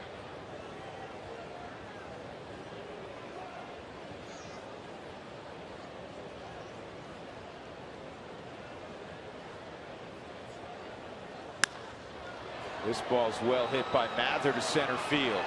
And it is off the base of the wall. Colvin will throw it back in, and Joe Mather will have a double. Mather last year played in the second half in the Rockies organization. That's why he slapped George Pacheco on the back. They played together in Colorado Springs. Yeah, long time veteran guy getting another opportunity at the big league level. You got a fastball here, low fastball, and he's a pretty good low ball hitter.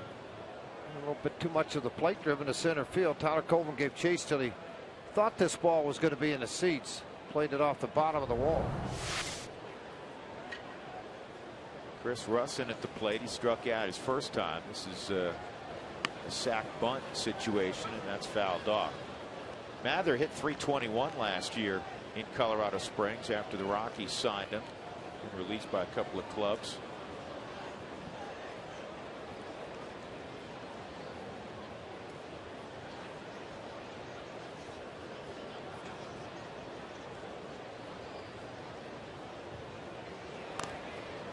Follow the Rockies on your iPhone, just like Walter Sylvester. I got it in again. MLB.com at Bat 12 app featuring pitch tracking, highlights, and a whole lot more.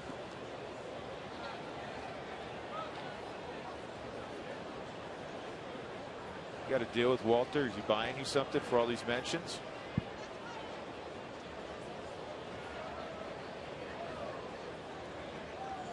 Oh, 2 on Russin. Swinging, and that didn't work out too well either. Rosario makes the tag. First strikeout for Carlos Torres. AT&T trivia question. George, you know that this is the 137th year of Cubs baseball. How many times have they lost 100 games? 13. I'm going to say 13. I'm just 10% of the time. Just throwing it out there. Okay. What do you think? Did you read it? You read it. I read it, so I'm not. See, I take the top cover of that off and throw it away immediately, so that way you get to play along in the game.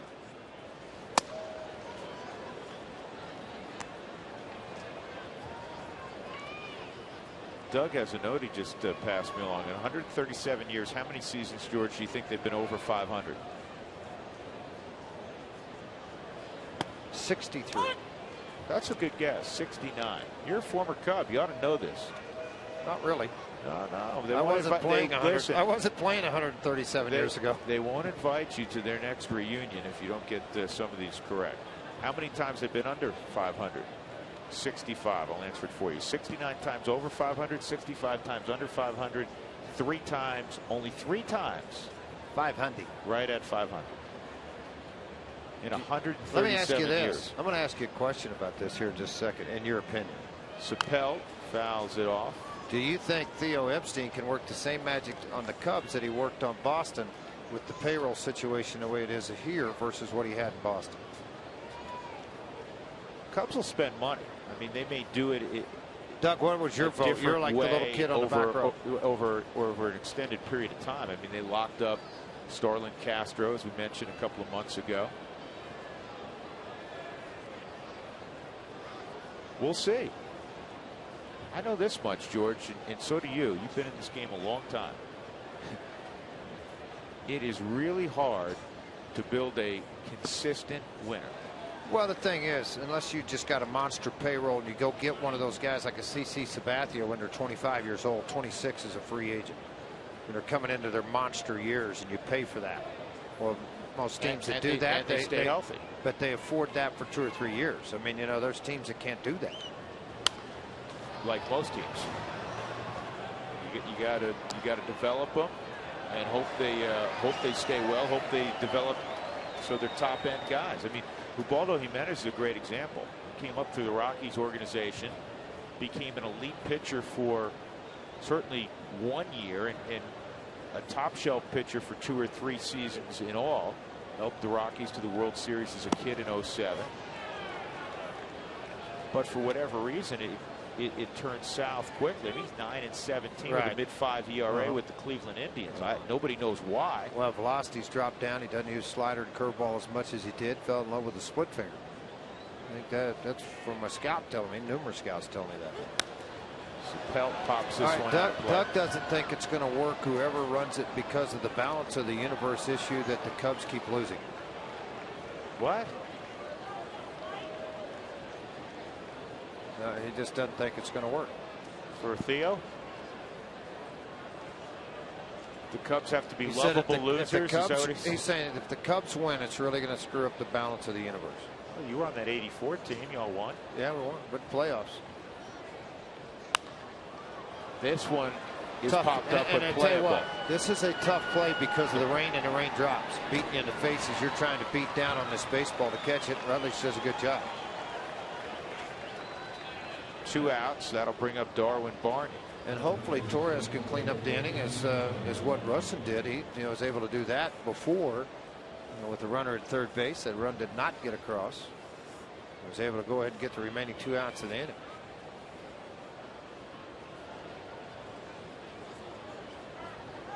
Let me correct something. I mentioned Jeff Samardzija earlier. He was just shut down. It was an innings thing. He's perfectly healthy. Ooh, pick play was on. LeMahieu broke to the bag. Batter called time, and it was called a strike. And a lot of things happened there, George, because Torres needed to step off. You're going to watch the move here. Second base is open now. Whole right side's open. Batter steps out, and you get strike 1. It's all good. There's nothing bad about any part of those plays. You know, there's a lesson there, and Barney's been playing baseball a long time. You don't just step out. You verbally, there's a base hit. Coming to the base, calls McBride. Green light at third. He's not going to have a play.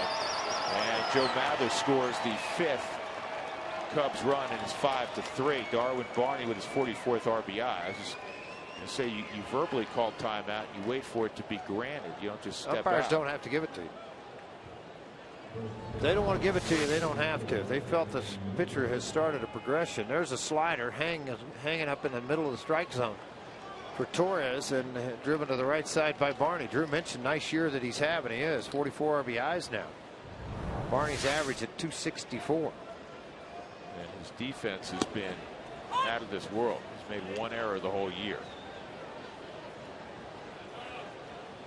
Anthony Rizzo. For DJ LeMahieu, be on high alert. He's hit it in your direction twice. 1-1. Reason I mentioned Ike Davis first time up for Rizzo, George, is they both kind of hold those hands low. And waggle the bat a little bit. And Ike set his own personal best 30th home run yesterday. He also now has 88 RBIs, a personal high for him there too. Yeah, Ron Davis, your old teammate's son, and for Ike, George, you hit 30 home runs playing at Citi Field half the time. That's a big number. David Wright has 19.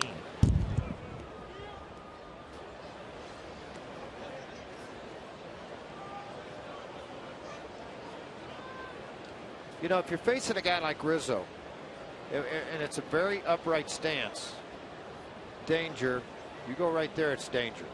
And that's why everybody continues to throw him sinkers down and away. Now, see, he got a slider hanging there. But even though it's an upright stance,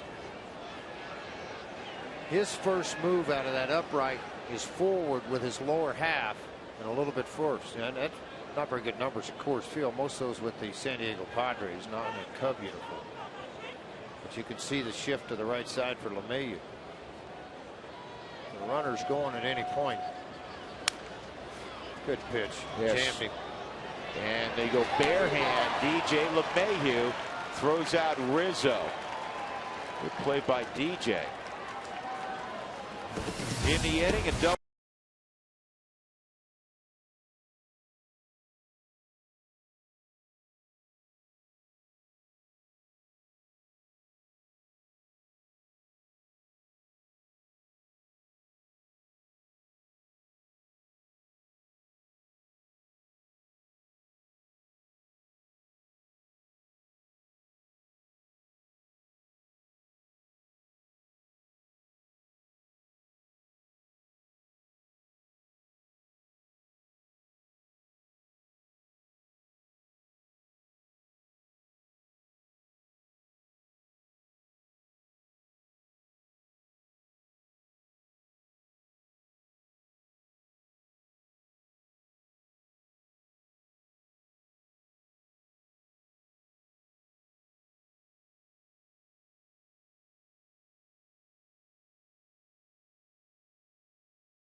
Root Sports is brought to you by the Ford Edge. Class-defining style, revolutionary technology. Ford Edge, go further. By AT&T, the nation's largest 4G network. AT&T, rethink possible. By your Colorado Hyundai dealers and America's most fuel-efficient car company, Hyundai. And by Verizon 4G LTE, more 4G LTE coverage than all other carriers combined. 5-3 ball game. Cubs leading, bottom of the fourth inning. It continues to rain. It's basically rained since the outset. It's intensified the last couple of innings. Nelson, Andrew Brown, Matt McBride in the fourth inning. With George Frazier, I'm Drew Goodman. Mark Stout in the ballpark as well. And Chris Russin facing Chris Nelson. Chris bounced to short his first time, and that fastball's in. Ball one. August 6th was the day that Chris Nelson came off the DL. He has hit .331 since that time. The only teammate that's hit better, Willeen Rosario, at .333. Well, to give you an indication how muddy it is around here right now, all you have to do is look in the on-deck circle where the Rockies players are go in and out and just see everything just kind of getting caked up in here. So as a hitter, when you walk out to warm up, you really got to be able to knock the mud off. Now, Keith Schultz's staff, he has a great staff of guys in his clubhouse. They're going to be busy tonight knocking the mud off those spikes and clean them up for tomorrow. Well, I tell you what a lot of guys do. They'll take 2 spare down in the dugout and they'll switch them out because they get heavy in the rain and they get soggy. So a lot of players will switch these things out. Stay hot, Chris Nelson. Extra base hit after extra base hit.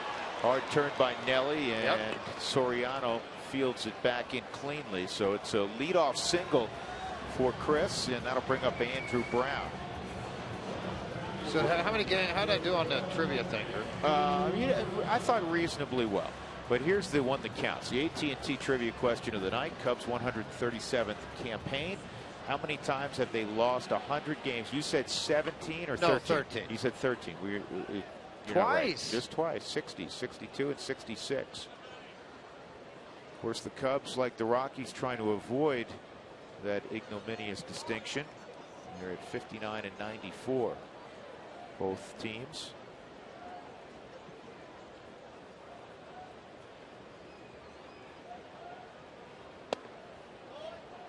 Andrew Brown's got the power to tie this up with one swing. He's hit 4 home runs since coming to the big leagues with the Rockies.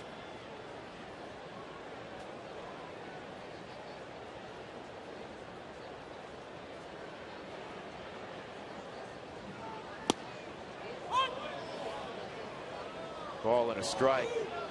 Coming up in a couple of innings, we'll chat with you via Toyota Talk. Text Toyota to 720-720. Do it now. Be entered to win a 1-year family membership to the Denver Zoo. Toyota Talk.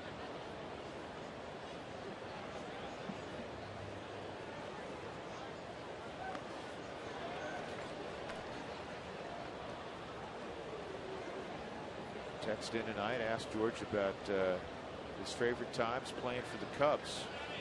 There you go. All the trouble he used to get in on Rush Street. I didn't do that. You were good back then? No, I had horse races. I go to the horse track.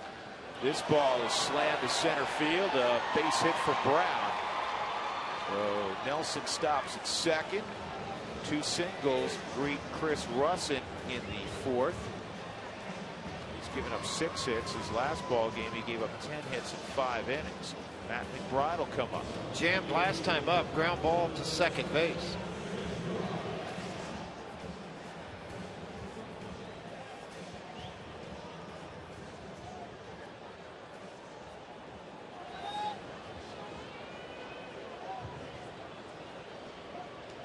Why does it always look like it's raining a lot harder on TV than it is? Think it's raining hard? I will say this. When you sit where we do and you look up at the lights, it does, that's fouled off McBride's foot. Where we sit, it does always look like it's raining harder than it actually is. But it's always easier to say that because we're not out there. The one to answer that question is Mark Stout, if he's still. You know, he went inside. He elements. finally took heat. What I look for is glazing on the infield.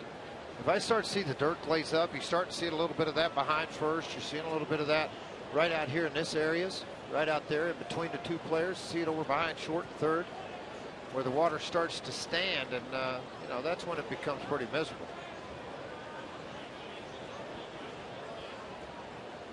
Jim Tracy walking past James Hoyt. There. Lovely night, huh? And see, that's a better idea. When you look at that little puddle there, gives you a better idea of how hard it's raining. It's not raining exceptionally hard. That's off his shin. Yeah, but LeMahieu, one of the few guys on the team not wearing any kind of shin protection, probably will next time up. Excuse me, McBride. Not wearing any. Well, I was looking at LeMahieu. He doesn't have it on either. In the on-deck circle. Chris Nelson wears it. He's hit himself enough. We saw somebody recently, it wasn't a Rocky, George, that had 2 of those things on his lower leg. Well, they wear a double flap where they get it kind of covering the top of the ankle, the end of the toe, and up in the shin area.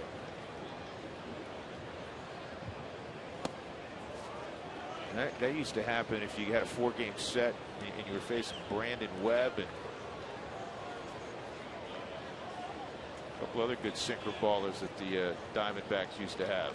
Right guy at the plate right now. McBride 7 for 20, 350 with runners in scoring position. Yeah, Brandon Webb would wear out your shoe tops. This is a high fly ball to right field. And Pelt makes the catch. One gone. McBride in the book, and that'll bring up DJ LeMahieu.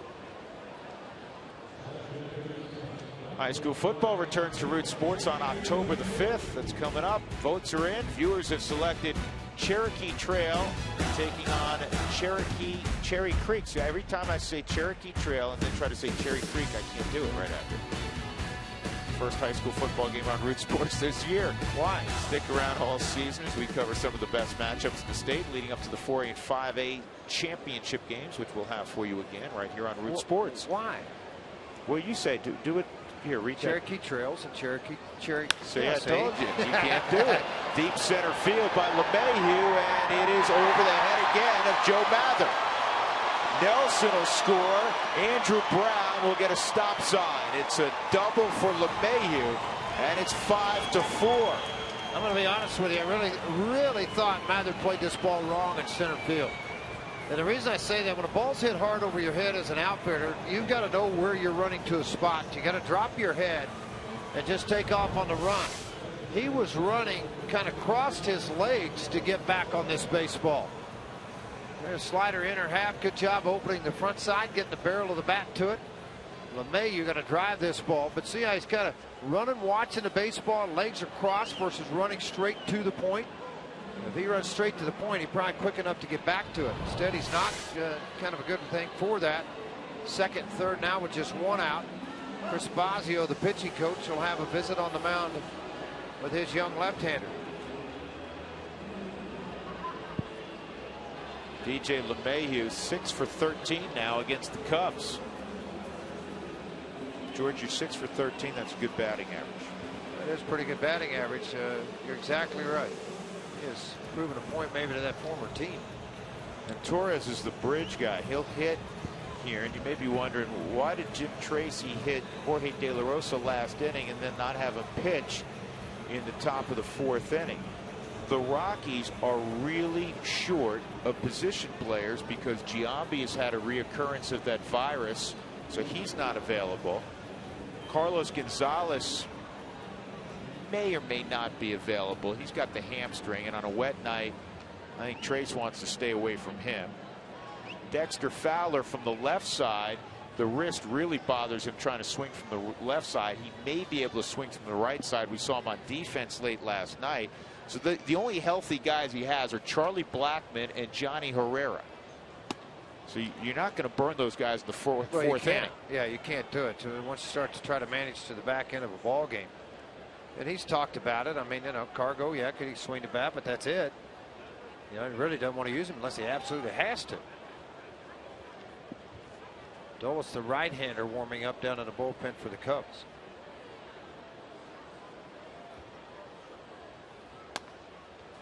Fouled off.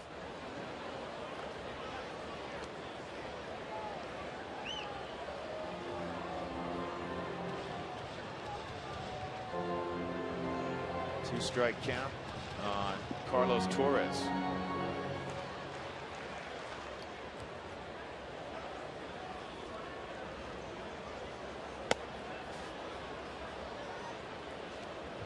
Carlos, one of the better athletes on the pitching staff.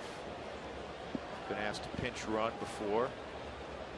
Let's look at the guys who shag well in the outfield, George, the pitchers. Well, you also like doing it. So you get to use a little of that athleticism when you're out there running around to kill time. You know who was one of the all-time best the Rockies had among relief pitchers? He's still in the game doing a great job with the Giants, Javi Lopez. Well, that's how a lot of guys get their running in. They'll take one group and sprint around and try to do the best they can with it. Throw by Castro. Second time he's had a chance with a runner at third. So that'll bring up Josh Rutledge. You'd assume they'll walk Rutledge and go left on left with Colvin on deck. And, well, you'll go to the bullpen. No, you'll go to the bullpen. That's it. So Dale Swaim is going to bring in Dolis, the right-hander. The young man out of the University of Kentucky. will walk off after 3 2/3. Cubs 5, Rockies 4.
Well, for all the grandparents listening in, here's a wonderful idea. College Invest Savings Account could be a great gift for your grandchild, and your contributions are deductible on your Colorado state income taxes. Start a savings plan for your grandkid. It's the stuff heroes are made of. Check it out at collegeinvest.org. Josh Rutledge getting ready to come to the plate. 2 outs, 2 runners in scoring position. Brown at third, LeMahieu at second. Rafael Dolis. Well, righties, George, he's coming in right on right, but righties are hitting a robust 358 against him. 2 and 4, 648 earned run average. That tells a lot of the story. There's a lot of teams swing the bat well off of it. First batter efficiency, not just barely 50% success rate.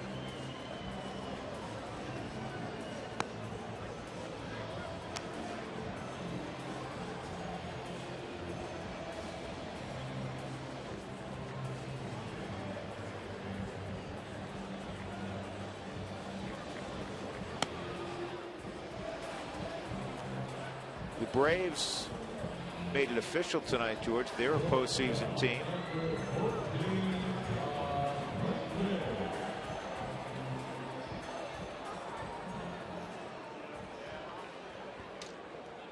Freddie Freeman hit a big home run. Well, they'll draw 25,000 for the first playoff game. They beat the Marlins 4-3. What was the attendance in Chicago today and the White Sox lost? It was day game. What was it? Well, what was it? Look it up. I am. The Indians beat the White Sox 4-3. Does anybody want to win that division? By the way, here's the first pitch to Rutledge, and it's inside 1-0. I'll let you know in a moment.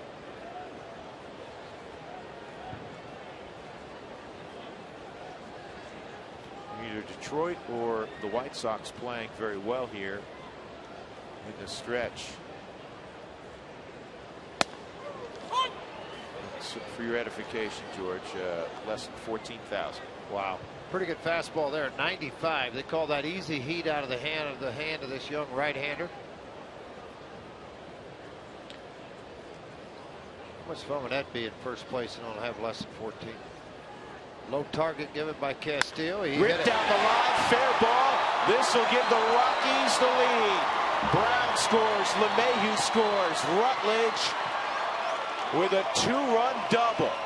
And when he first came up, George, we often remarked at how quick he is on the inner half. It doesn't matter how hard you throw. A lot of guys getting high fives in the dugout, but it's the guy at second that should get a high five right now. It's a little bit of a slump of late. Hard sinker down and in. Watch Rutledge. He's going to turn on this ball in a hurry. Shoot this thing by the third baseman down into the corner. If that ball traveled deep into the corner, then it was just up to Soriano to get this thing in. 2 runs across, and with 2 outs, Rutledge out at second base and a left on right combination now for Tyler Coleman. And you can close the book on Chris Russin. He gets painted up 3 2/3, 6 runs, 7 hits. Didn't walk anybody, didn't strike anybody out. Dolis wild high and outside with the fastball. Colvin a triple to drive in 2 last inning. Rockies with 8 hits tonight.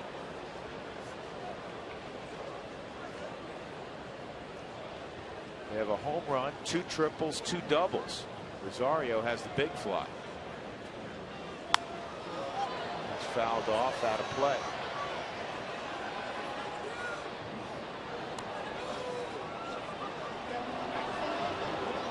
Let me correct something on Russin. 1 walk. He walked Rutledge in the 3rd inning.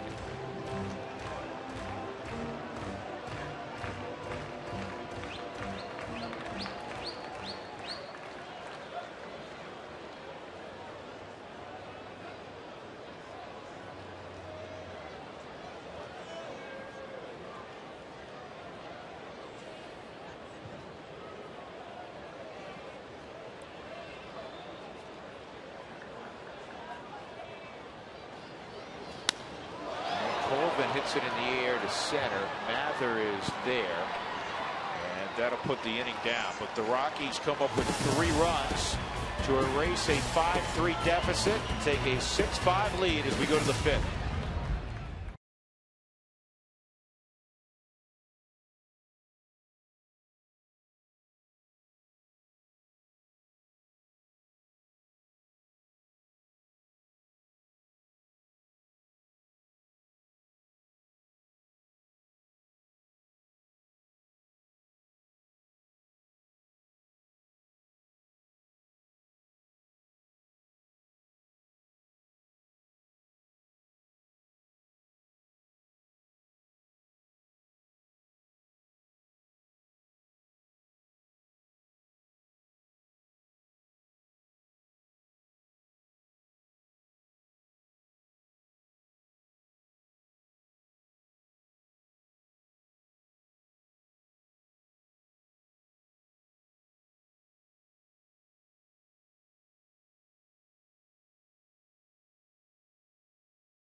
By your Colorado Hyundai dealers. Step up to the plate, get more miles per gallon with the hottest car line in America, Hyundai. The Rockies and Cubbies tomorrow evening, and then Thursday the final home game of 2012 will be an afternoon affair. We're on the air on Root Sports at 12:30, and then it's off to Tinseltown. The Rockies will take on the Dodgers on the weekend, and then the Arizona Diamondbacks. This season, save responsibly when you shop at your Colorado Hyundai dealers. Check it out at coloradohyundai.com. Josh Rutledge, 2-run double to put the Rockies up 6-5. Carlos Torres will continue on in the 5th inning. He'll have Soriano, Castro, and Castillo. Mark Razum's terrific grounds crew busy tonight. They've had to work on that field in between every half inning. It's kind of glistening down the first base line, third base line, but they've kept it very playable. And one of the ways you can tell, George, is that the ground balls early in the game, Rutledge, I think, got a wet baseball and airmailed it, but everybody else has been making sure that, they've been accurate with their throws. Still a tough time to play in this stuff.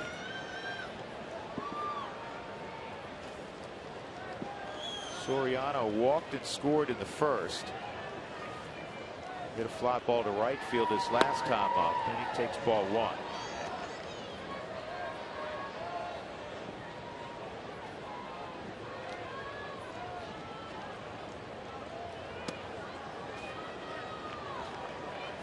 Soriano with 31 home runs. It's the 6th time in his career he's hit at least 30. He's got 371 in his career.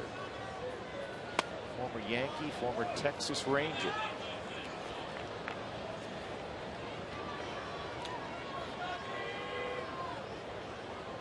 For 4 lifetime against Torres. And a 4-pitch walk.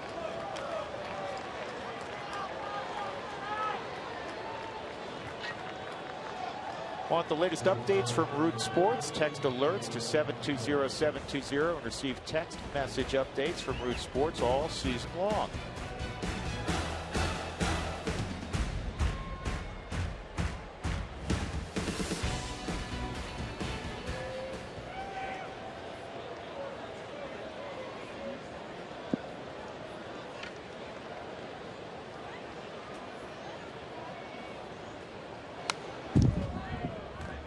Castro hit a home run in the 3rd inning.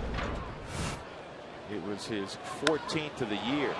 Change up against Jorge De La Rosa.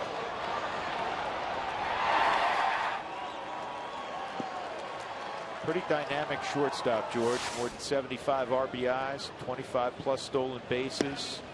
Good fielder, good pop. Still a puppy. He's 22. 22 years old. That's why the Cubs made the decision to give him the long-term contract. He's going to make some errors. He's still a young kid. He has shown that.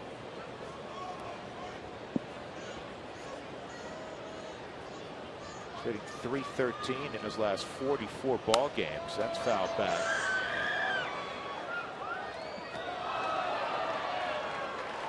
Cubs have been around, what did we say, 137 years? He was an all-star this summer, youngest all-star in Cubs history. How about that? Got 175 hits. Look at some of those other names on there. Some of those names you're mentioning as an MVP. Ryan Braun. And Andrew McCutchen very much in that discussion.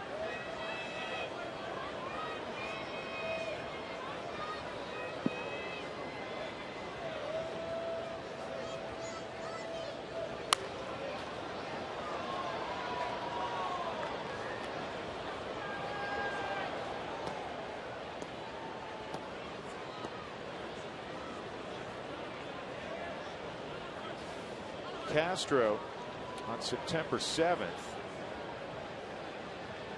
got a base hit. It was his 500th career hit, and he got it obviously at the age of 22. Only the 28th player in history. Good job by Rosario.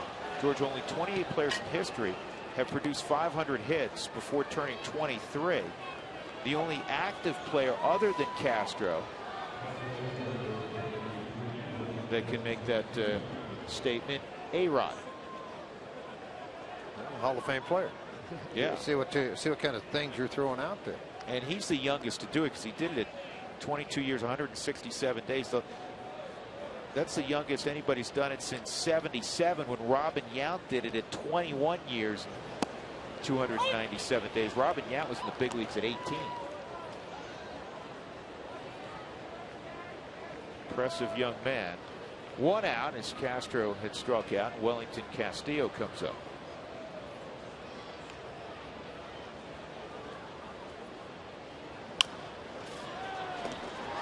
Nelly to LeMahieu on the first double play. What wet field, huh? Around the horn, and the Rockies get to the dugout in the 5th inning with a 6-5 lead.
Rocks and the Cubs. Jordan Pacheco is set to lead off here. I wanted to give you some numbers about how consistent this rookie has been. He did make the team out of spring training, 5 April games, was sent back down, recalled on May 7th. He ended May with a batting average of .304. He ended June with a batting average of .303. He ended July with a batting average of .300. August, .306. Currently hitting .305. Last time his average was below .300. August 1st at .299. In his last 46 starts, he has reached base safely in 40 of those games. So big picture, basically, his average has fluctuated about 3-ish points since the end of May until here, September the 25th. That, Drew and George, is consistency at the plate. Hey, well, Mark, it's buried how many? 3-ish? 3-ish. 3-ish? Yeah, you know what, though, Mark? You look at it as consistent, and George and I, we look at it as, come on, man. You gotta keep improving, don't you? Well, that is amazing. That, seriously, just a great hitter. He plays hitter better than most guys at the big leagues. He just plays hitter really well. That is remarkable. They're the numbers that Mark was recounting. He can flat hit. And I always say, George, young hitters, look at his approach. Everything's quiet. Just like his game behind the plate last night. He did a really nice job behind the plate. He did a wonderful job yesterday when during that ball game and a day game. He got some shadows you're dealing with, but he caught the ball very, very well yesterday. Very soft, quiet hands behind the plate. And that's what very you confident. see of him at the plate. He very little head movement. You don't want head movement. Not a big stride. Not a lot of movement with the hands. You don't see him off balance. Well, a lot of guys will draw lines like this. All right, you're going to watch his head set right down the center, and then it's going to move back when he hits the load position and go straight forward. Everything just stays very calm with it. Some hitting coaches talk about a T at the top, and then rotate to the backside and come back to where you want to be. And that's something he does extremely well.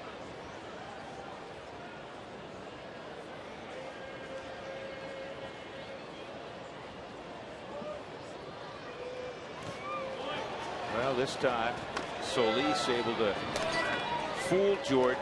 You don't see that frequently. And one out in the bottom of the 5th inning. By the way, the ball game is official now that we've reached the bottom of the 5th inning. Rocky with a 6-5 lead. That'll bring up Willeen Rosario. He hit a home run in the 2nd to dead center. And with a man aboard in the 3rd, he very nearly hit another home run. Dave Chappelle in right field ran to right center field and right at the wall made the catch. That's about the only way you get this guy out of late. See, that pitch there he would have chased earlier. He chased this almost out of the ballpark.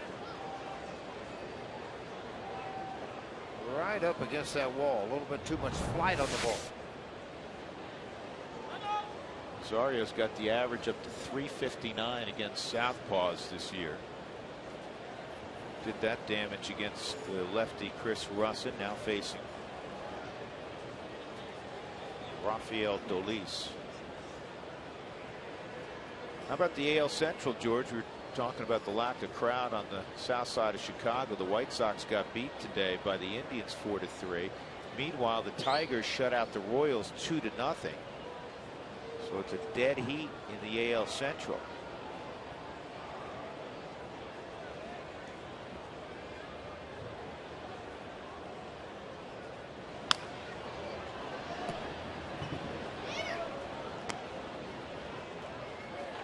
Other teams in the playoff picture out west. The Angels early leading the Mariners 2-0. The Yankees trailed the Twins 5-3.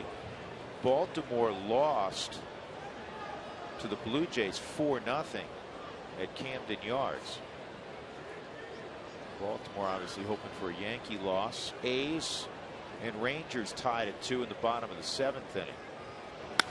This is a rocket to center field. I mean, you want to talk about locked in?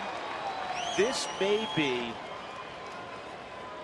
the best week I've seen one guy swing the bat this year for the Rockies. The only guy who could rival is when Cargo hit 4 home runs in 4 at-bats earlier this summer. 94-mile-an-hour fastball that's sinking to the inner half. Just getting to the baseball, seeing it directly out of the hand. Look at the head, everything following right where you want it to.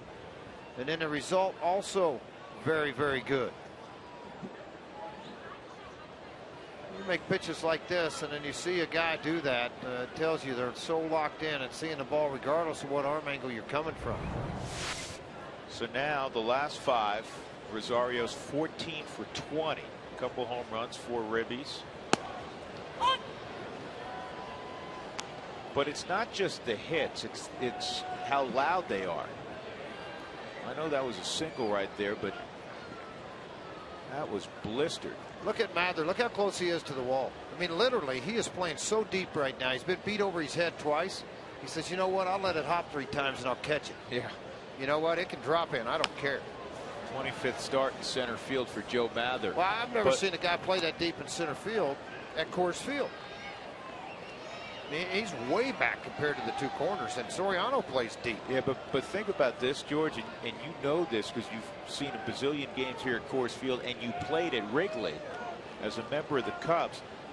This is the absolute antithesis of Wrigley Field. Wrigley Field's tight. The outfield's tiny. Yeah, very tight. You play deep there, but he wasn't that deep earlier in the game.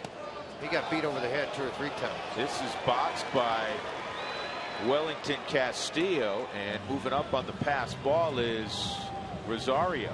This time you're getting deeper into the ball game, and Jim Tracy has Escalona up throwing in the bullpen if it gets that far down in this lineup for the Rockies.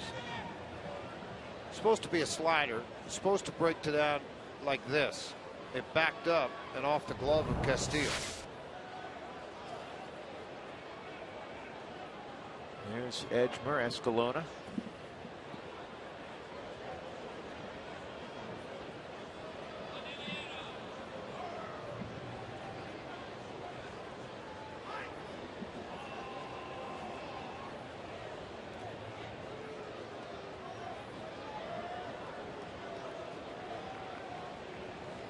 Not only has Chris Nelson's average jumped to 291, it's at 341 with a runner in scoring position.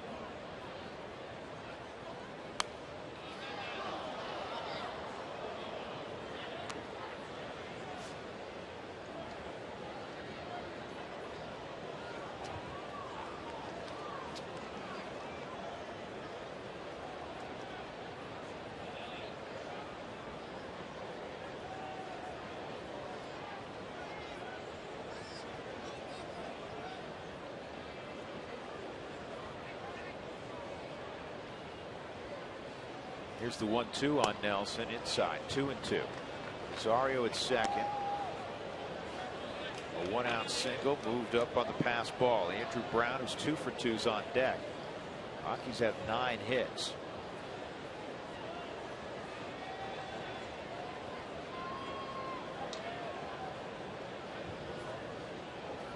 Tampa, George, keeping their playoff hopes alive. They won tonight. David Price won his 19th.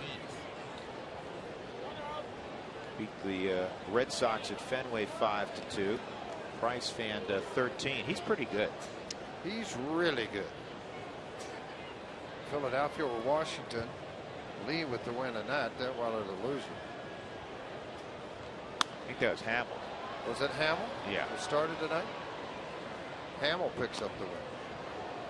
Milwaukee lost to Cincinnati 4-2, so that's starting to hurt their hopes. Pittsburgh over the Mets 10-6. St. Louis winning in Houston 4-0. But then again, who doesn't win in Houston?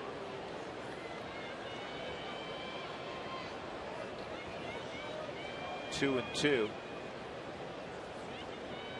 on Nelly.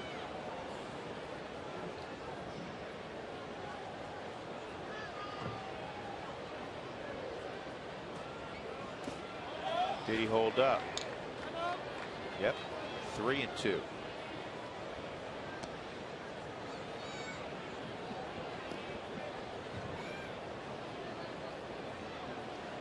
Again, George, we wish the best to Guy I've gotten to know over the years, and you've been friends with for a long time. Dusty Baker acknowledged today that he suffered a stroke and will rejoin the Reds next week. Yes, and obviously something very unexpected for Dusty and the Reds organization. That is a base hit to right. Good piece of hitting by Chris. Rosario will stop at third. That's a very nice piece of two-strike hitting. And you can tell Chris was fired up about it, reading Glenn Allen Hill at first. Right, and most times a ball hit like that's in an RBI situation, but because of the footing conditions, everything being held up here. Covered a pitcher's pitch, George. Yeah, that ball off the plate a couple of inches and able to just take it to right field and try to do too much with it. A soft serve to right. Brown with an opportunity to add to his RBI total for the year with 10. We've seen with opportunities, with consistent at bats, Brown doing what he did in March, squaring up a lot of baseballs. Double and a home run last night, pair of singles so far this evening.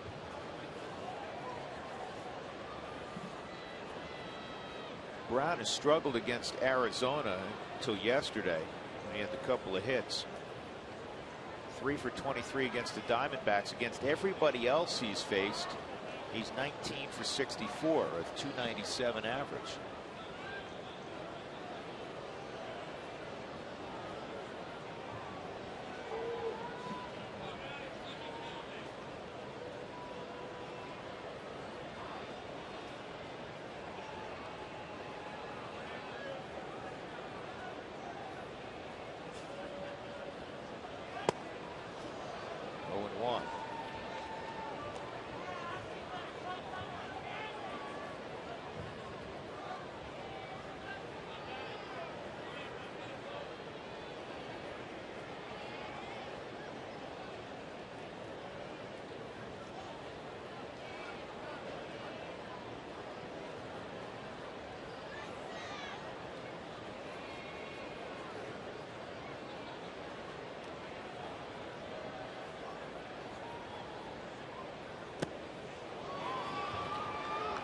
A little bit solid fastballs at 94 and at 96 in very good position down in the zone under the hands of Brown.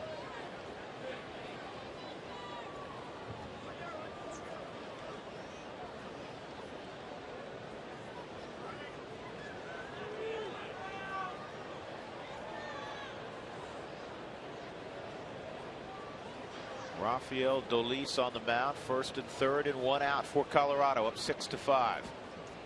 And he went the same location at 95, and Andrew Brown is gone, and that'll bring up Matt McBride.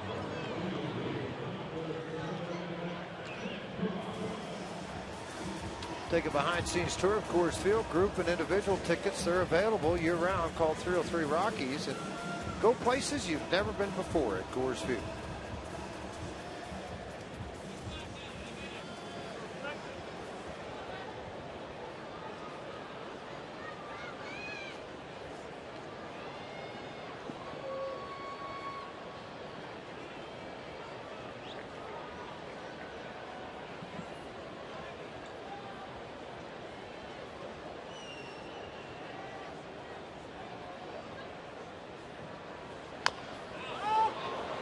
Twice. Time, McBride wearing out his leg.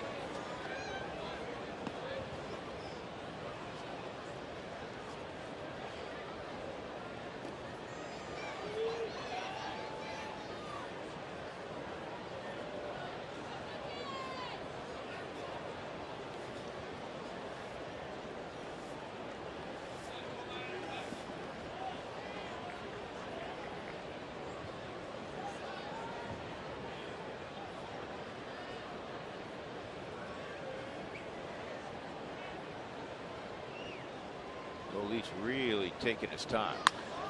This is lifted high and deep to left field. Soriano can only watch. 3-run jack off the bat of Matt McBride. And the Rockies lead it 9-5.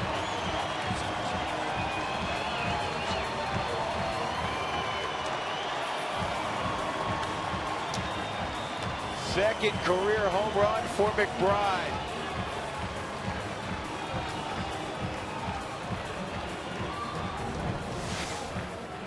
Go along with 10 RBIs. He went down and in 3 straight pitches to Brown. It didn't work on McBride. Thought he might not get that front side open to that 90-plus mile-an-hour fastball. He got it open all right. Blew this game up a little bit. 9-5 Rockies.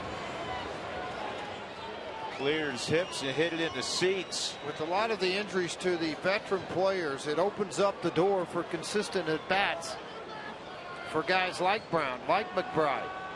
They're taking advantage of it in a big, big way. Watch his front hip. Front foot set. See how that front foot opened up to allow everything to get out of the way to get the bat head to the baseball.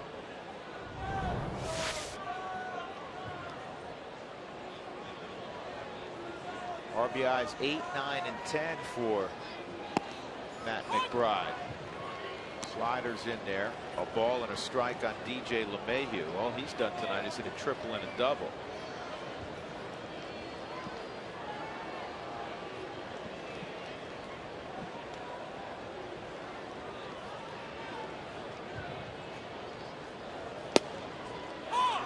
You got to be happy, George, for these kids. You were a kid once in this game, and the record, not what anybody wants.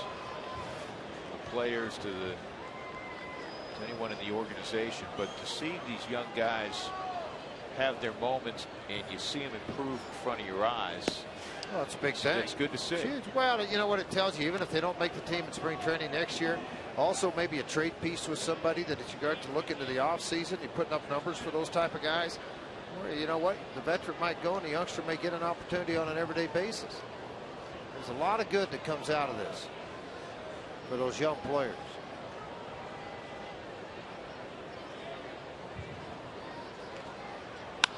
And another base hit for DJ LeMahieu. You know what all he's got to do now, George?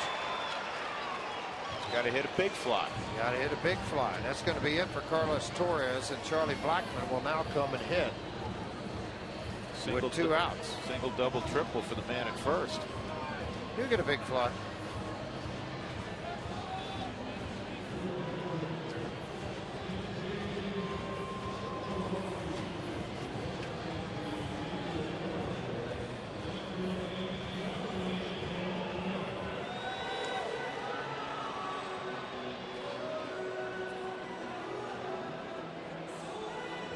Well, I think one of the things that Jim Tracy's doing here, George, he wants to bring Blackmon in defensively, and he may be seizing the moment here. So if I'm going to bring him in on defense, I might as well have him hit. 2 for 8 as a pinch hitter. Well, it's another one of those things. Get another look, see how the kid handles it. So far, 250 in this situation for Charlie Blackmon. You saw the tarp covering up the mounds with the Chicago Cubs. Dolis is your guy. Nobody else warming up. They're just trying to stay dry.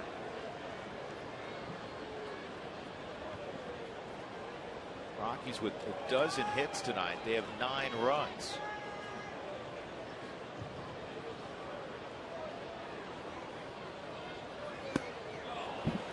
One ball, 1 strike. Charlie, remember when he came up, George struggled. 6 for 43, his first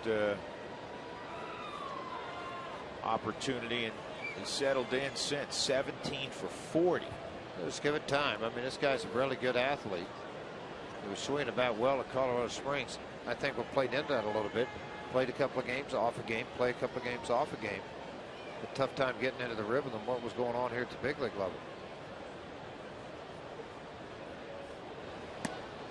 Talking to Danny Montgomery, George's assistant scouting director, and he saw Charlie when he was at Georgia Tech, and like a lot of folks, fell in love with what he was doing offensively. Because remember, Charlie Blackmon was a pitcher for a long period of time, and the first thing that jumped out at Danny said was his foot speed. Now he's lost a little bit of it because of the leg injuries, the knee injury, but he could really run when he was at Tech.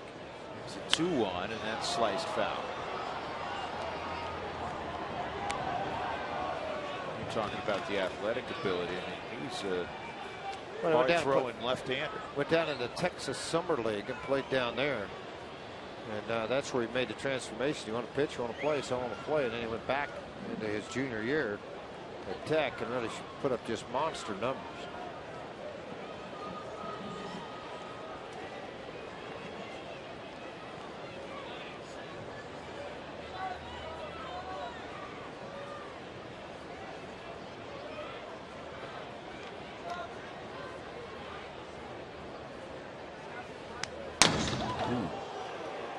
That break the window? No. No, but it hit relatively hard. I will assure you of that. Sitting there relaxing. Hey, what was that?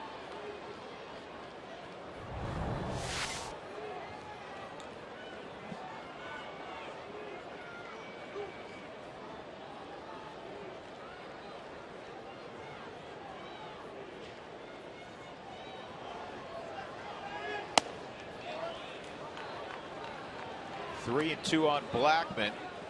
Rizzo will move behind DJ LeMahieu. DJ will be off with the pitch.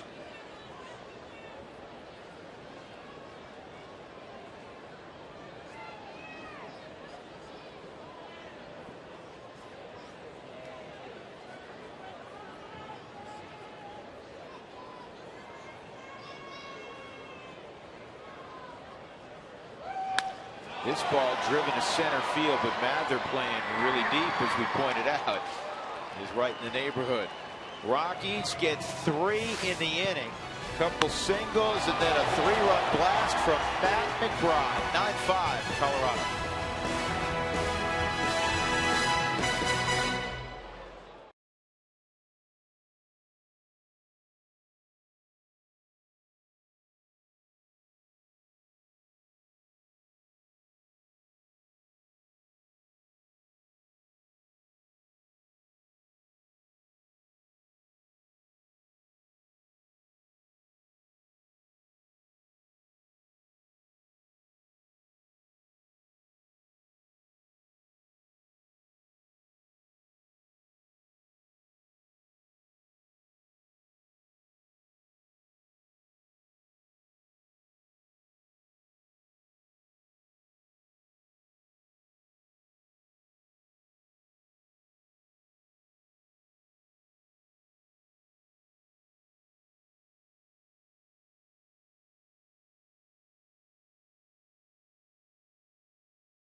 Back.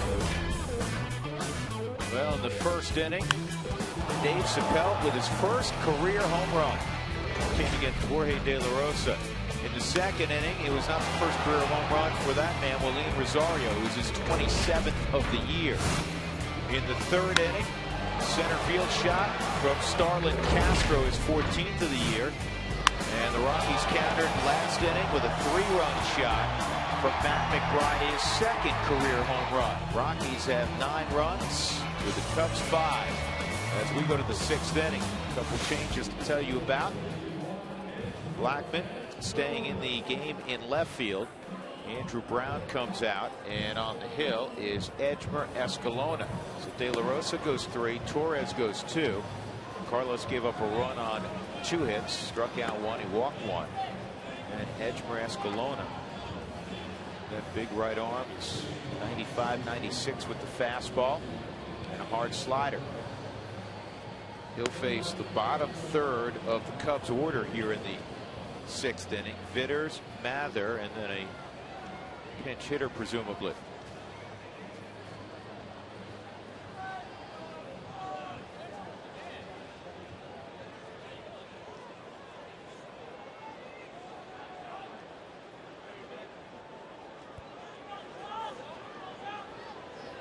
Josh Vitter's a strikeout and a ground ball to short.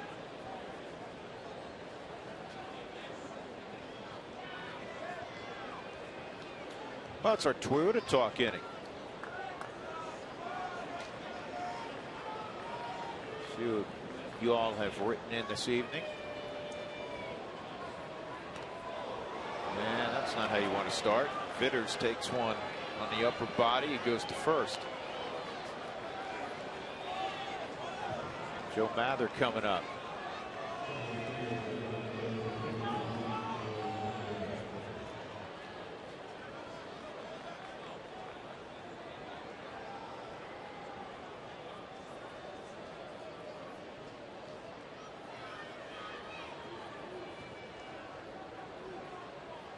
If a late season game is rained out, would they ever make it up in October?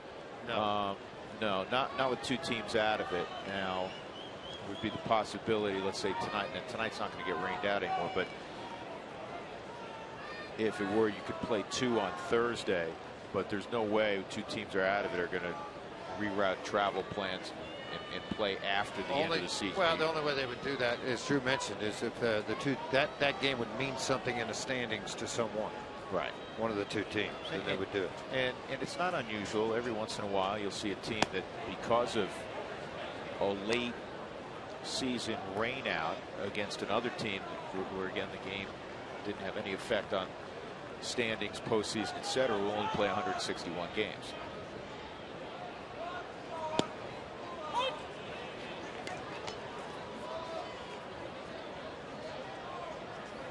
Any new news on Tulo? Nope.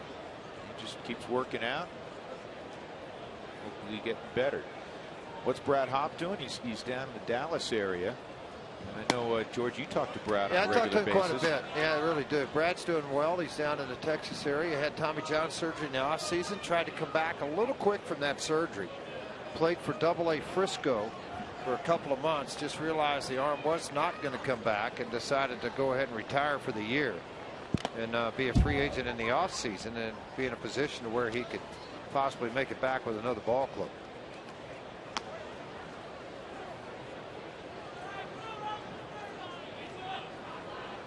With expanded rosters, why do we let a pitcher hit with runners on second and third in a one-run game?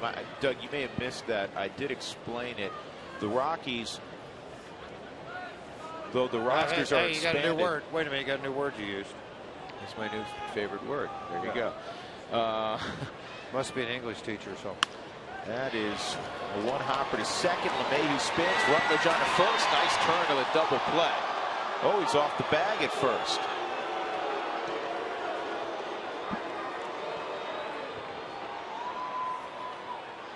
So they get the force. Brian LaHair is going to be the pinch hitter. Anyhow, just to finish up on that question that was asked, as you watch this attempt at a double play. Good job by LeMahieu. And let's see what happened here. Foot's off. Yeah, Pacheco comes out to catch the baseball. The throw by Rutledge was down the line. Yeah, pulls him up off the bag.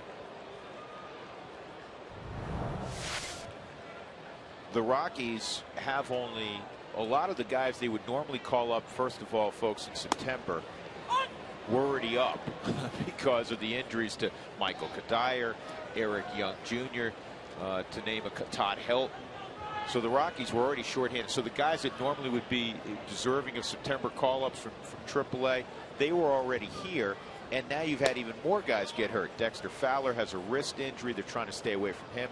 Carlos Gonzalez has a hamstring injury, staying away from him. Giambi has the reoccurrence of the virus that kept him out for a couple of weeks. So they only had two guys on their bench, really. Blackman, who they've already put in the game, and Johnny Herrera. That's why earlier in the ball game, even though De La Rosa was coming out, Jim Tracy almost felt forced to let him hit. Should Rosario be Rookie of the Year? What's going to hurt Willeen is two things. One, he plays a position where you're in every pitch, and he has struggled defensively. He's shown flashes of improvement, but overall, he's a work in progress defensively. And the other thing that obviously hurts any postseason award candidate in a Rockies uniform is the record.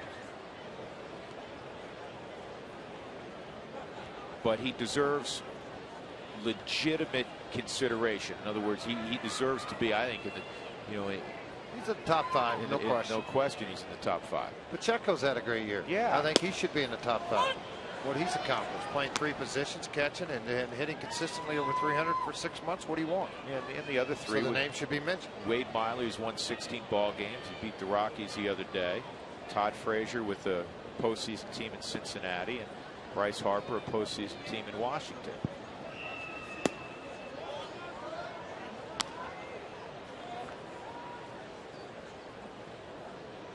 Some guys talking about you playing the bingo. That was on the radio. He played it, but you reminded him of some pretty good memories. Who played it on the radio? He did. Oh, he did? Yeah, you were playing it on the TV. He played it on the radio. Yeah. Good. Unless you were doing a dual feed broadcast or something. Simulcast. By the way, when Jennings won it, his 16 wins, the Rockies were 73 and 89. Okay. I don't remember, honestly, in 2002 who the class of competition was. Wilkerson was the other guy to finish second. With Montreal? I don't think Montreal was great yet in 02, were they? Not that I remember. Is it possible for Pacheco to play catcher more often, Brendan, in Wheat Ridge? Well, in 2013 we'll find out.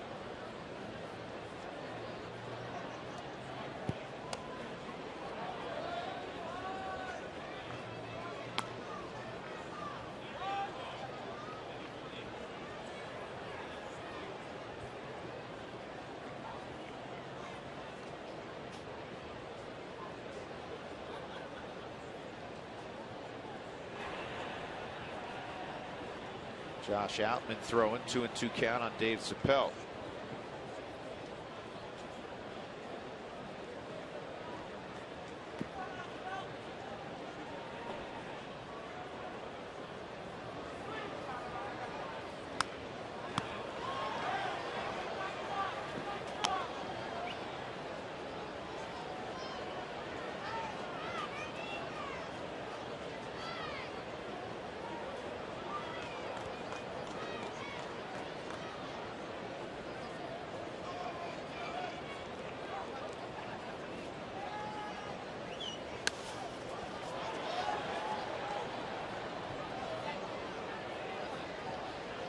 That was very nice of you, Jacob, in Frazier, Colorado. Good luck with your ball game Sunday.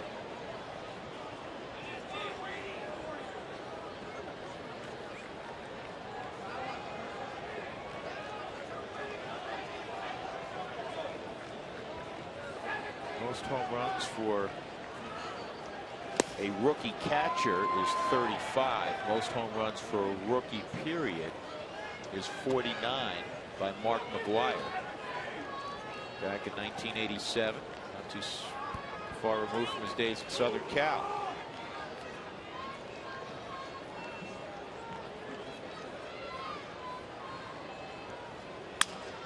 This is a flare that DJ LeMahieu is going to catch. Greatest Rocky ever, Todd Helton. I would agree 100%. 9-5 Rockies leading as we go to the bottom of the 6th inning.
efficiency inning. We go back to Carlos Torres in the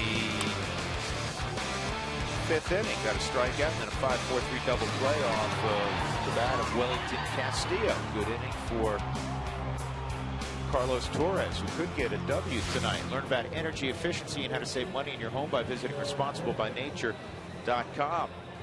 Well, an old friend's on the hill, George. Manuel Corpus. Yeah, the last time he was out here for the Rockies, though, a lot of times trying to recover from a number of his surgeries that he's had. Mark Grasam, you have been busy tonight, but the right-hander saw his beautiful bride, a couple of kids downstairs before the ball game today. Manny, sinker, slider, a little different arm angle than what he used to have. It's a little lower three-quarter, trying to create sink on the baseball. He had lost velocity, 46 games this year, 44 2/3. He gets the opportunity to face the top of the lineup, Rutledge, Colvin, and Pacheco. Well, every Rocky fan will always remember fondly the work he did in 07, George, down the stretch. How could you not?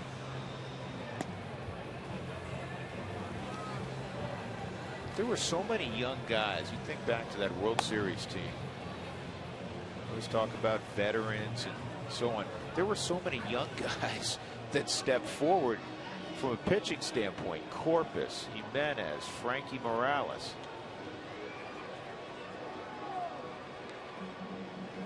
He was with the Rockies 4 years, 12 and 16, 28 games, 280 games, 34 saves total. Worked a lot as a setup man for the Rockies bullpen. 07 came on obviously to make those great work out of the bullpen. So Corpus will face the top of the Rockies order, Josh Rutledge, tonight. A 2-run double, a walk, and he also fouled out to the catcher. So he's 1 for 2.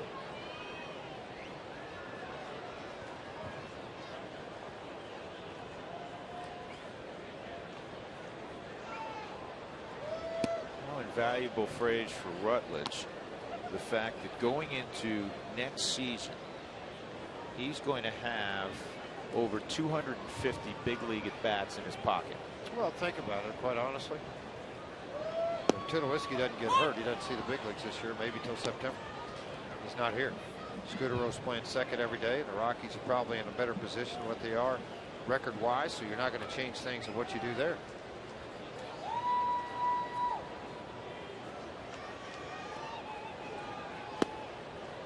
One and 2 on Josh.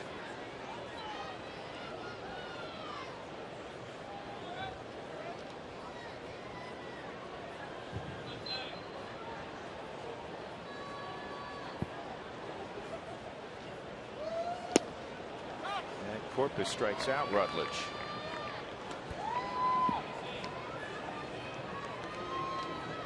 Gonna bring up Tyler Colvin. Tyler's 1 for 3, but it's a big one.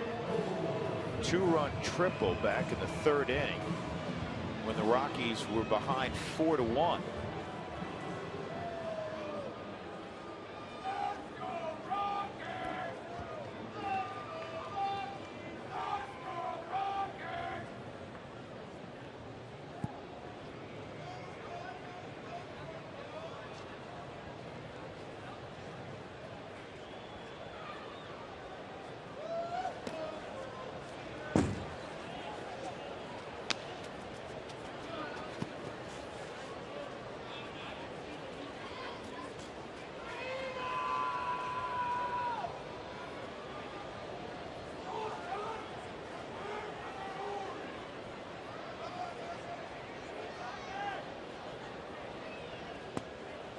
Well located.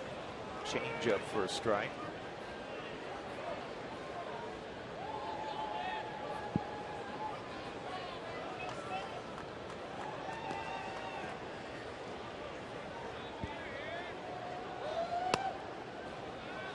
Two and one.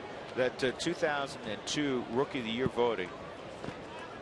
Jason Jennings had 150 first place votes despite the Rockies' poor record. Brad Wilkerson was second with 57 votes. Austin Kearns, who then was playing with Adam Dunn in Cincinnati, finished third. Kaz Ishii was fourth. Damian Moss Atlanta pitcher was 5th. There's a couple of names from the past. Ishii and Moss, huh? Moss was actually pitching with the Rockies organization 2 years ago at AAA level, retired. So living in the Atlanta area. 2-2 on Tyler. And Tyler throws a base hit out there to left field. Second of the night. 13th hit for Colorado. That'll bring up Pacheco. He's got a 7-game hitting streak on the line. Jordan's 0 for 3. Guarantee seats 2013 for the Yankees, Red Sox fireworks and opening day by purchasing a season ticket or a mini plan. Request the info online right now at ColoradoRockies.com/2013 tickets.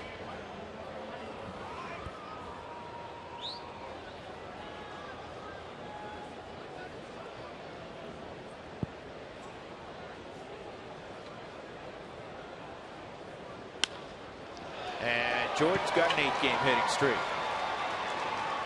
Didn't waste any time.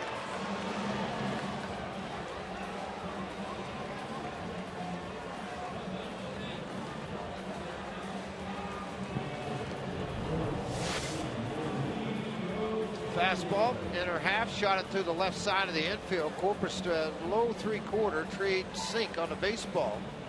Trying to get a ground ball, he did. He just hit it where he went. And now all of a sudden he gets the task of facing Waleed Rosario, one of the hottest hitters, not just only on the Rockies, but in baseball.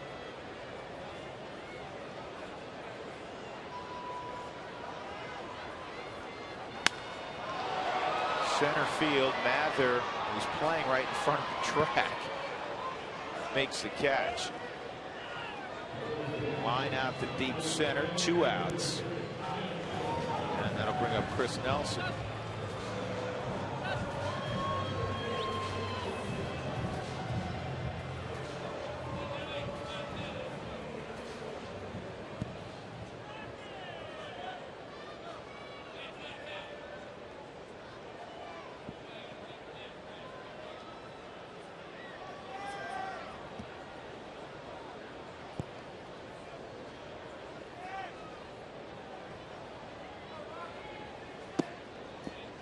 Rockies 5 for 13 in this situation in this ball game. The Chicago Cubs 2 for 7.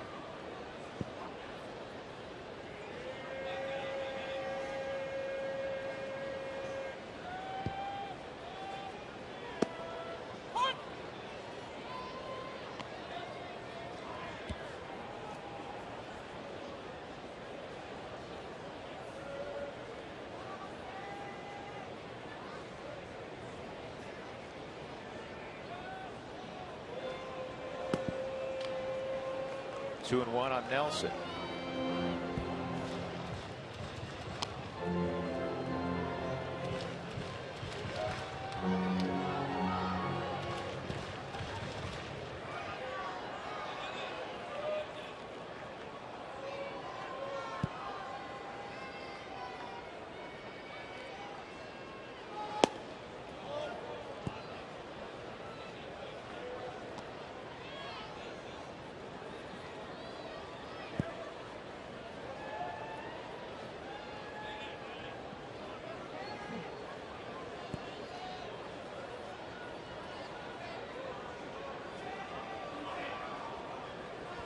Two on and 2 outs. Rockies up by 4. Called a strike, 3 and 2.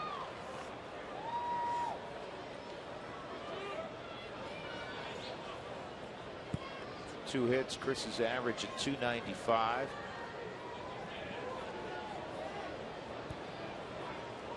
He and Rutledge, George, chance to hit over 300 this year. 8 games left after tonight. Down the line foul. Runners are moving naturally. They'll come back. Keep looking up in the lights. It has rained, a steady rain, the entire night. It's not rained any harder, and it's not really dissipated much. It's just come down in this steady fashion all night. That's why we've played baseball all night. Yeah. Sometimes those, you know, I mean, they hope it goes away, and if it doesn't, they eventually said put the tarp on the field. But That hasn't been the case. Nelson hits it in the air off the end of the bat to shallow center. Mathers playing so deep, can't get it. One run is scored. Stopping at third base is Pacheco. Colvin's run makes it 10-5. Nelson with his third hit and his 49th RBI.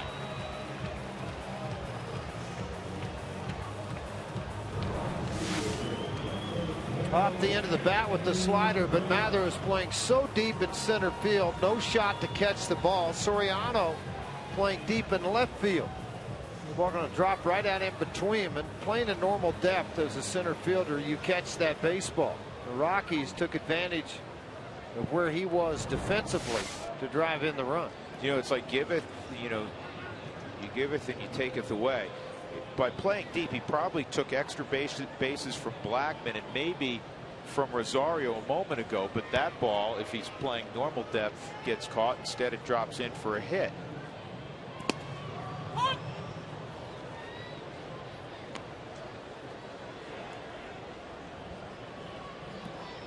I think Corpus thought he was out of the inning with that lazy fly ball to center. You know, earlier I said Brown came out. I'm sorry. No, Brown's in. Yeah, Matt McBride came out.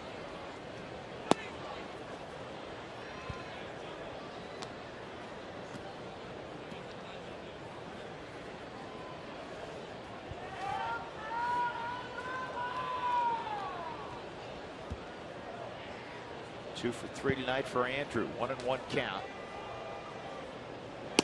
And Manny's fastball at 91's outside. 2-1.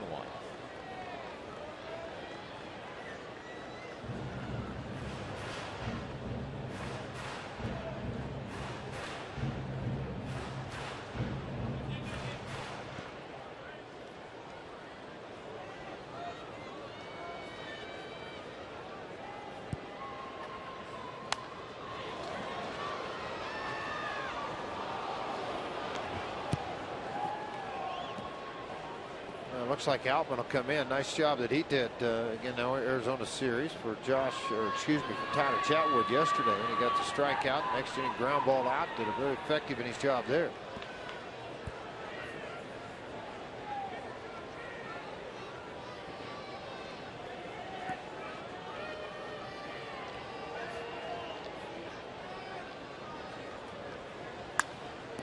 High fly ball to left field. Soriano makes the catch. In the inning, there were 3 singles. The last one by Chris Nelson, bringing home Tyler Colvin. 10-5 Colorado.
Go to the 7th inning. Some people wondering about what some of the guys are going to do here as we come to the end of the season. Well, I want to let people know that Charlie Blackmon, Matt McBride, and Josh Outman are going to go to the Dominican Republic. Charlie said that during the postgame last night they'll be playing for La Romana And then also Andrew Brown is going to play in Escondido. This all starts a week after the season ends and goes through Thanksgiving. I talked to Matt McBride about it.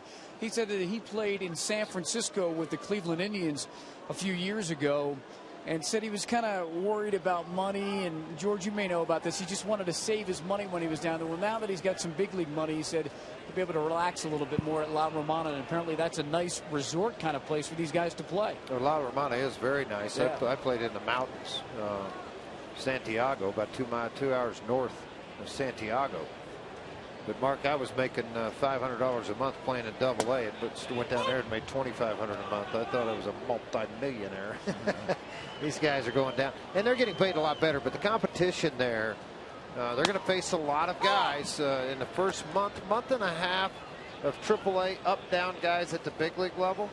But more importantly, what they're going to see come to middle of December when they make their playoff runs down there, that's when you see all of the Latin players come out that are big-time big league guys. And you'll see the Ubaldo Jimenez is pitching, the Ismael Rogers. You'll see all those guys come flying out of the woodwork to try to help their team and the pride factor of getting to the playoffs. Strike 3 on Barney. Escalona with a 95-mile-an-hour fastball. See you later. 2 strikeouts for Edgemer Escalona. Very good pitch right on the outer half. A good arm angle that's going to intimidate a hitter an awful lot. See it on the Mike Shaw Subaru Super Bowl. Perfectly painted for Willeen Rosario.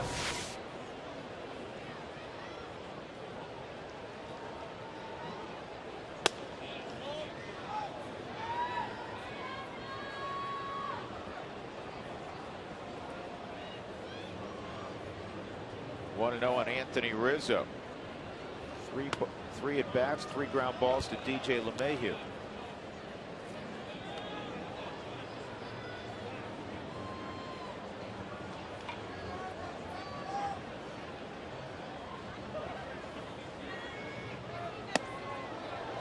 Two and 1.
Here's the 2-2, and he pops him up. Rutledge is going to backpedal, and he'll make the catch. 2 outs.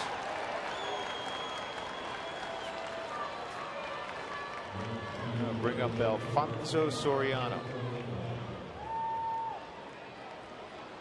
Sure, this may be one of the few times we throw Cracker Jacks out of the window, and there'll be very few to receive them. That steady rain, they've moved under the underhang. I don't blame him. I don't either, not one bit.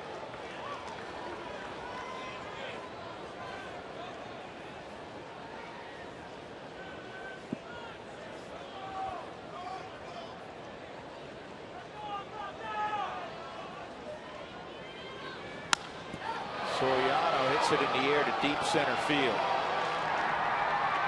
And at the wall, Tyler Colvin makes the catch. 1-2-3 inning for Escalona. Middle of 7. The Rockies have doubled up the Cubs 10-5.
fast speed, and a low monthly price. Visit CenturyLink.com. Welcome back to Coors Field, and it is official. The Rockies have beaten the Chicago Cubs. This one halted in the middle of the 7th. The grounds crew getting the field ready for overnight. The rain will continue to fall, but the Rocks win this one 10-5. You know, on the way out here, a couple of fans said, you know, it's not raining any harder now than it was at the start of the game. Who's making this decision? And I go, the umpires have the ultimate say, but they consult with the grounds crew. I think Huey was talking upstairs. Every half inning, they were out there putting the dry stuff on the field to keep it playable. Though it also reaches a point where they got to go to the umpiring crew and say, look, we're going to make a mess that we're not going to be able to get cleaned up for tomorrow's game. At some point, we're going to have to stop here just because we can't pour any more of this stuff on. And Jim Joyce has been around forever, 25, 27 years in the league. So he's seen it all, done it all, and he knows when a field gets too dangerous for the players. Yeah, right. And ultimately, it's about the safety. And you don't want to lose tomorrow's game? No. You don't want to lose tomorrow's game. Both teams, I hate to say it this way and be cynical, but both teams 59 and 94, and it gave Chicago 7 innings. From an umpire, he's like, hey, I gave you your chance. It's 10-5. I gave you 2 more innings than he actually could have had because of the rain. Exactly. It's rain.